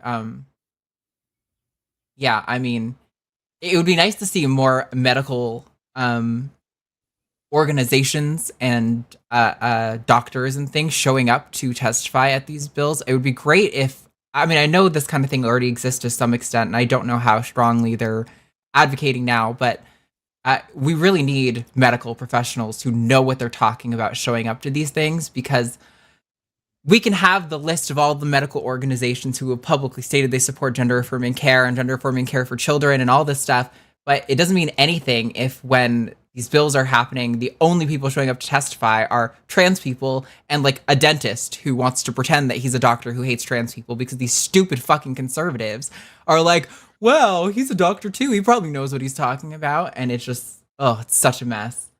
That's also not even a joke. A dentist was literally one of the references in the Florida case where the medical board made that decision. So There was a dermatologist for one of them as well. Yeah. People Hashtag who are experts. Yeah. It's, oh my God, it makes my brain hurt so bad. $5 dono from Mike B. Thank you so much. Hashtag Team Lux, dude, you're fire. Go fuck yourself, Jimmy. Thank you. I appreciate it. We're adding another one. Got $9.99 from Ramona. After being hesitant about it, I've decided I'm going to Pride this weekend. It's been a rough year and being surrounded by queer people feels like it would be good. Hashtag Team Arden.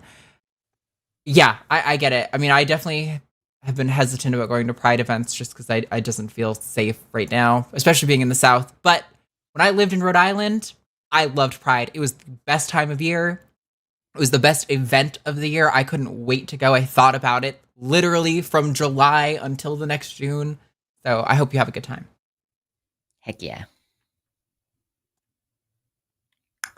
11 Canadian dollars from Aaron. Thank you so much. Hashtag Team Arden for taking on double duty today. Yeah, honestly, Arden, this has gone really smoothly. Like you were like worried and it's been perfect. I think I've been doing it long enough now that, like I said, getting the show off the ground can be a little bit of work. And like when I am getting the banners up, that can be a little bit of work. Because I have to like copy and paste and sometimes like reformat things just a little bit. But for the most part, I think it's been fine. I have a fucking Stream Deck with all of my shortcut keys, which makes my life so much easier to just have a button I can press to do like 3 things. Convenient. Thank you. $20 from, or 20 pounds, I'm sorry, from Wolfie Adder. Too anxious to call, but can somebody please explain the best way somebody that isn't queer or trans can show support without imposing themselves both during Pride and in general? I hope this makes sense. Yeah, I mean, I think kind of like when we were talking to Amy, I think if you have the capacity or the time to support in that way, those material things really do make such a difference. Like, on some level, it is important to talk to, the conservative and transphobic people in your life, sure. But at the end of the day, that usually doesn't materially impact trans people's lives too much until you've changed their mind enough that the voting at the polls is different, right? Really, right now, there actually needs to be like a material difference in a lot of people's lives, and that is a great method to do that. So, yeah. budget for GoFundMe's every month. Like that's one of the main direct ways that you can assist people. But yeah, I mean, if you can volunteer to provide temporary housing for folks, I mean, eventually I think the goal for Rainbow Passage is like, it would be ideal if they could actually have like a group home type building. And that's going to require like way more funding and different kinds of expertise that go into like the actual building of a building and all that stuff. So yeah, like literally like whatever your skills are, if your skills are in communication like me, I'm volunteering with the Rainbow Passage by just giving them my mouth. I'm like, here, this is what I'm good at. I'm good at talking. I'm just going to let you speak through me for this moment. Like that's what I'm good at. And that's where I'm sticking with my lane. So if you're like an artist, make some propaganda, like do something. Like the financial stuff helps a lot. But even if you are just having those conversations with people who will listen to you because you're not trans, like you are automatically going to be listened to more than a trans person on these issues, as little sense as that makes, any way that you're helping is helping, I think. Agreed. Thank you so much, Wolfie Adder. $10 from a Laser Lizard. That is a sick name. Thank you so much for your donation. Love the show. Y'all are amazing, and I love the insights. Hashtag Team Arden because snakes, and go fuck yourself, Jimmy, because go fuck yourself, Jimmy. I mean, that I feel like that doesn't need much elaboration. Nope, that was beautiful. Thank you so much, Laser Lizard. We've got $4.99 from Claire. Is it weird or awkward to go to a Pride event alone? I'm generally weird, awkward, and shy. Anyway, hashtag Team Arden. I mean, it depends. Like, I get a lot of social anxiety when I go to events without like an anchor person that I know I can be like, hey, when all the shit goes, I can still like come back to you always, but I can try to venture out. But generally speaking, my experience at Pride has been that usually people are so excited to be at Pride that they're happy to literally see anyone. And there's usually like a lot of like big performance events going on and stuff. So there's probably going to be a crowd and you might get kind of lost in the crowd anyway. So I think if you want to go, you should give it a shot. And if you don't have fun, that's also okay. Pride isn't everyone's vibe, you know? Some people just don't like that kind of thing, and that's totally cool. Yeah, it's a big block party. Maybe you'll just go walk around and be by yourself and look at stuff for an hour and then go home. Like, no one's going to think you're weird for it, though. Yeah, absolutely. 20 pounds from Helen Lawson. Thank you so much for your super chat. Could we trans people get to the point that the Red Cross are sending us hormones to help keep us healthy in hostile parts of the world? Worrying times. I am concerned that people don't think that we are a legitimate class of people enough to like send us targeted aid in that way. Like, you can't, you know, no one's accepting trans refugees. I mean, maybe it's happened once or twice, but like for the most part, you're not getting trans refugee status for no other reason than you're trans, you know, like, so I'm not personally super optimistic about the possibility of us being considered a legitimate group that requires aid, but I would sure love to see it. That would be great. Yeah. I mean, I think a lot of the mindset, and I hesitate to talk about this too.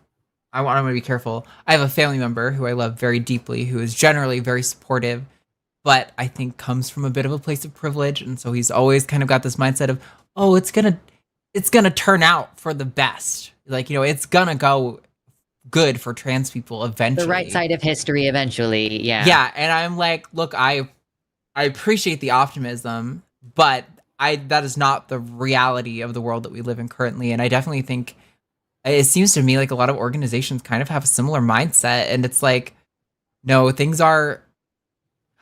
just blows my mind. Like, these medical organizations will release the data themselves that talks about the impact of being denied care on our mental well-being and like our ability to hold a job and housing and things subsequently, but then don't back that up. And it's like, how can you release the data that informs your position and then not like kind of act in accordance with that? And I get there, you know, we live in a capitalist society, and so you probably are trying to like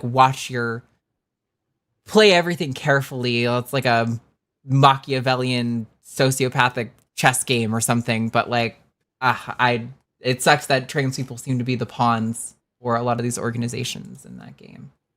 Yeah, I don't want to get on it too long, but Philosophy Tube had her video about the NHS, and I mean, the point of them having the study is so that they have a piece of paper that they can point to shut you up. Like, yeah. Oh yeah, we conducted a study. Here you go. Go ahead and read it. And it's like, yeah, no shit. It says that medical care is good for trans people. So can you explain the 5-year wait, please? And they're like, yeah, but we have the study. You should read it. Okay, cool. Yeah, it does seem in a lot of instances to be a way to shirk responsibility or something. Like, they've done something good, so they don't have to do the other good thing. And it's like, that's definitely not how that works. Yep. We've got $10 from Mo Scoville. Thank you, Mo. Love Mo. Mo's an amazing human. Glad I was able to catch him on the live show this week. Keep being awesome. # Team Arden. Thank you so much. I hope everything is well with you. We'll definitely talk soon. You're pulling ahead today. Yes. Thank you so much, Claire, for a $9.99 super chat. I was arguing with my dad about trans people in prisons, and I said trans women usually get assaulted in men's prisons. He literally said to me, his daughter, that if they're acting like women, they're asking to be sexually assaulted. I think that that's a pervasive attitude that people have. Like, whether it's like, oh, you're such a sissy man. Like, it's not even just trans women that get that. It's so fucked up. Like, the expectation that people are just going to get assaulted in prison, and that's just like a normal part of how we punish people. That's like the part that bothers me the most.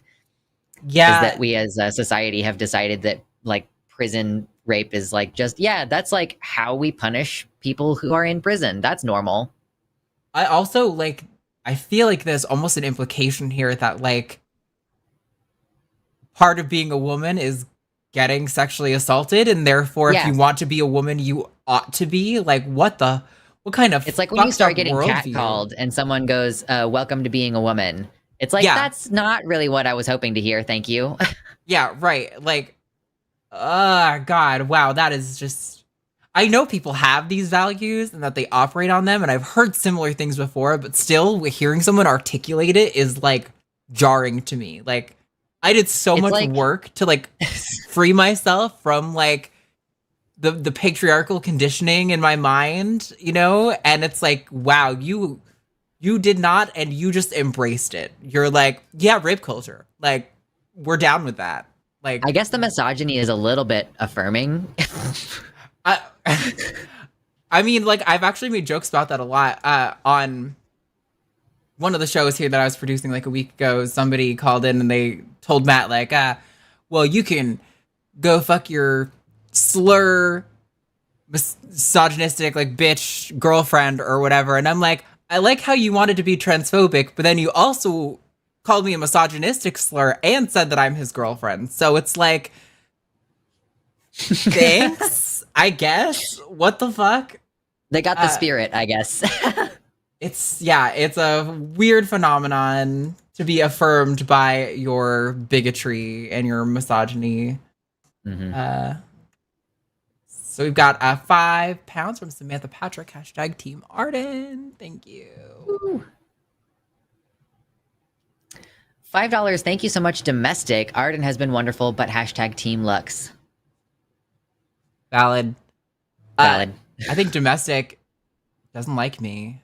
Domestic always votes for someone that isn't me. So I think Domestic is passive aggressive now. a little bit. No, it's all right. I'm just trying to siphon votes, you know.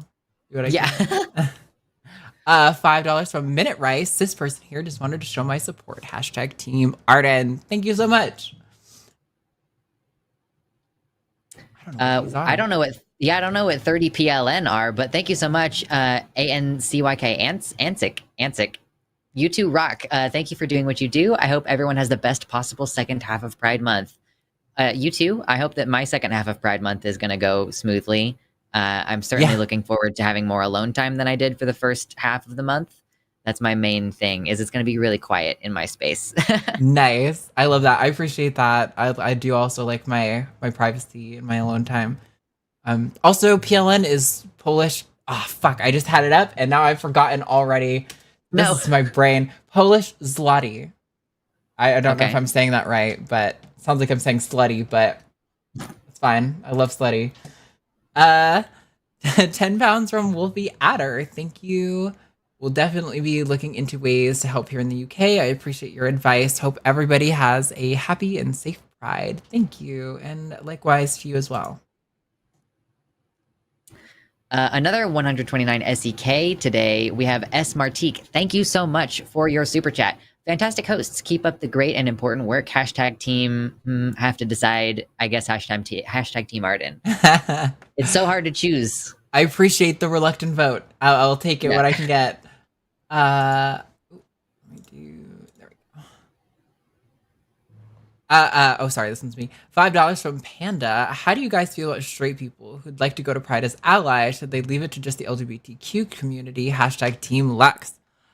I think Pride is the perfect place for allies to show up and be sort of integrated into queer spaces and get a taste of like that we are just a community. Like every other community, there are some good people, there are some shitty people. Most of it's probably just people just trying to have fun and just live their life. And what a better place to get exposure than a big public Pride event.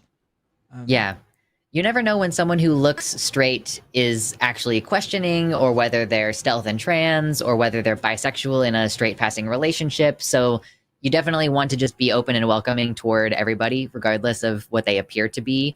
But at the same time, I do expect straight people to be on their best behavior. Like, don't come to Pride and then start acting weird toward all of the people with huge tits and beards. Like, you can't be like, whoa, what's this freak show? I didn't expect this. You know, if you're a woman with a homophobic boyfriend, don't bring him with you. Yeah. Also break up with him. But like, that's a separate thing, you know, don't be weird. No, absolutely. I didn't even think about that angle because, like, I know I am a very bisexual, very queer person. I've dated more women and like femme people in my life than I have men, but currently I'm in a very long-term relationship with a man. Last Pride, we went together and I was like actually a little bit nervous to kiss him in public there because I was like, oh my God, I'm going to like lose my queer cred or people are going to think I'm like encroaching on their space. And I'm like, no, I am queer down to my bones. I promise. It's just, You got to get a bi flag dress or something and just wear that, just like constant advertisement. Yeah, apparently. Yeah. But thank you, Panda. $5. Thank you so much, Stacy N. Hashtag Team Luxander and Arden. You are so patient. We didn't really need to exercise our patience as much today. Last time I was here, It was quite spicy, but today was a little bit more low key. There was a caller on the line that I could have taken that was spicy, but we've had him before, and he's kind of a massive dickhead, and I kind of relish in the power of being able to make him sit in the call-in queue and be like, you're just gonna fucking sit there. Yeah. No, I'm just gonna make you sit there and think you're getting in, and you literally will not. There's the little joys that we find in life. We power trip a little bit. This guy in particular, we've had actual issues with, and he's like explicitly misgendered other hosts elsewhere, like in a really hostile way. And so like, I don't actually feel bad about entertain. Also, his question, oh man, I already closed Colin's studio. Wait, can I find it? Is it going to be in this one? Nope. I closed Colin's studio, so I can't find it. It was something like, what's wrong with people disagreeing with trans ideology or something like that? And I was like, this isn't a serious question. I don't actually think you're serious, and so I don't really feel bad about making you stay. I already see someone in the chat guessed who it was. It's really obvious. But yeah, we have to take him sometime that I'm on, like, because Jimmy said that I'm not officially part of the crew until I've handled a Wes conversation, because apparently he's the guy. It was him. It was Wes. His question was so stupid, and I'm like, come on, man. Like, if you want to come with something that's actually gonna like be a meaningful conversation, I'm totally down. But when you come with these like generic like, is it bigoted to hate the transgenders? I'm like, fuck off. This isn't real. You aren't actually seriously interested in engaging on this. You are like starting from a place of like assumptions that makes it just like, you can't have a conversation with someone like that. Like, I want to be on more often because I want people to know that they can come in with their specifically spicy non-binary takes. Hell yeah. Like, I want to handle those. I mean, I'm 5th level advanced trans. I use it, its pronouns. That's something that a lot of trans people don't even like. So, I mean, there's so much that we could talk about. Yeah, no, actually, I think that could be a really interesting conversation. I do hope we get people who will call in and talk about that. We definitely are obviously going to have you back soon. Also, sorry, there were no more super chats. So we're just... No more super chats. We're wrapping up now. But yes, we love having you here. Seriously, you're great at the show, and I'm so happy we could get you back so soon, and we'll definitely get you back again sooner, hopefully. But do you want to, before we wrap up the show, like plug your stuff and all that good jazz? Yeah, so I'm Luxander. I have a website, luxander.net. You can find all my links there. I'm a YouTube streamer. I have like the separate website chat that's a little bit easier to moderate, custom emojis, super chats directly through the website. Don't get like 30% sucked up by Google, which is great. So I'm going to be going live probably in like an hour and a half on my show. So if anybody wants to come hang out with us, we're going to be talking about politics and what the news has been like this weekend. Sometime if we had a really spicy caller today, I would probably have done a recap. Like I did that last time. I was like, we got to listen to this conversation that I had with Gabriel because it was a lot of fun. But man. Yeah, he came into both our DMs after too. You were way nicer and more patient with him than I was. I basically just told him I don't think he's serious and he can fuck off. Well, I feel like that's what I said. Okay. But I'm like just a lot more straightforward. But I feel like telling someone that their ideas are so beneath me that they're not even worth consideration is like, that's like as hardcore as I can get. If people want to know the name of my channel, it's just Luxander. It's just my name. So, it's pretty easy to find in that way. Your stuff should be in the description, but I didn't make this event, so it could not be. But I will make sure it's it in is there. Okay, good. Yeah, so definitely go check out their stuff. Thank you so much for being here. Thank you, of course, to Dragon for call screening, and thank you to our mods. I see so many mods in the chat. We have the best mods. You guys do so much work. I really appreciate it. But yeah, thank you all for coming to the show. I hope you'll have a wonderful rest of your Pride. Thanks for bearing with me on my first dual hosting, producing extravaganza. It was not as bad as I thought it would be. But have a wonderful week, y'all, and we'll see you next week. Bye. Bye.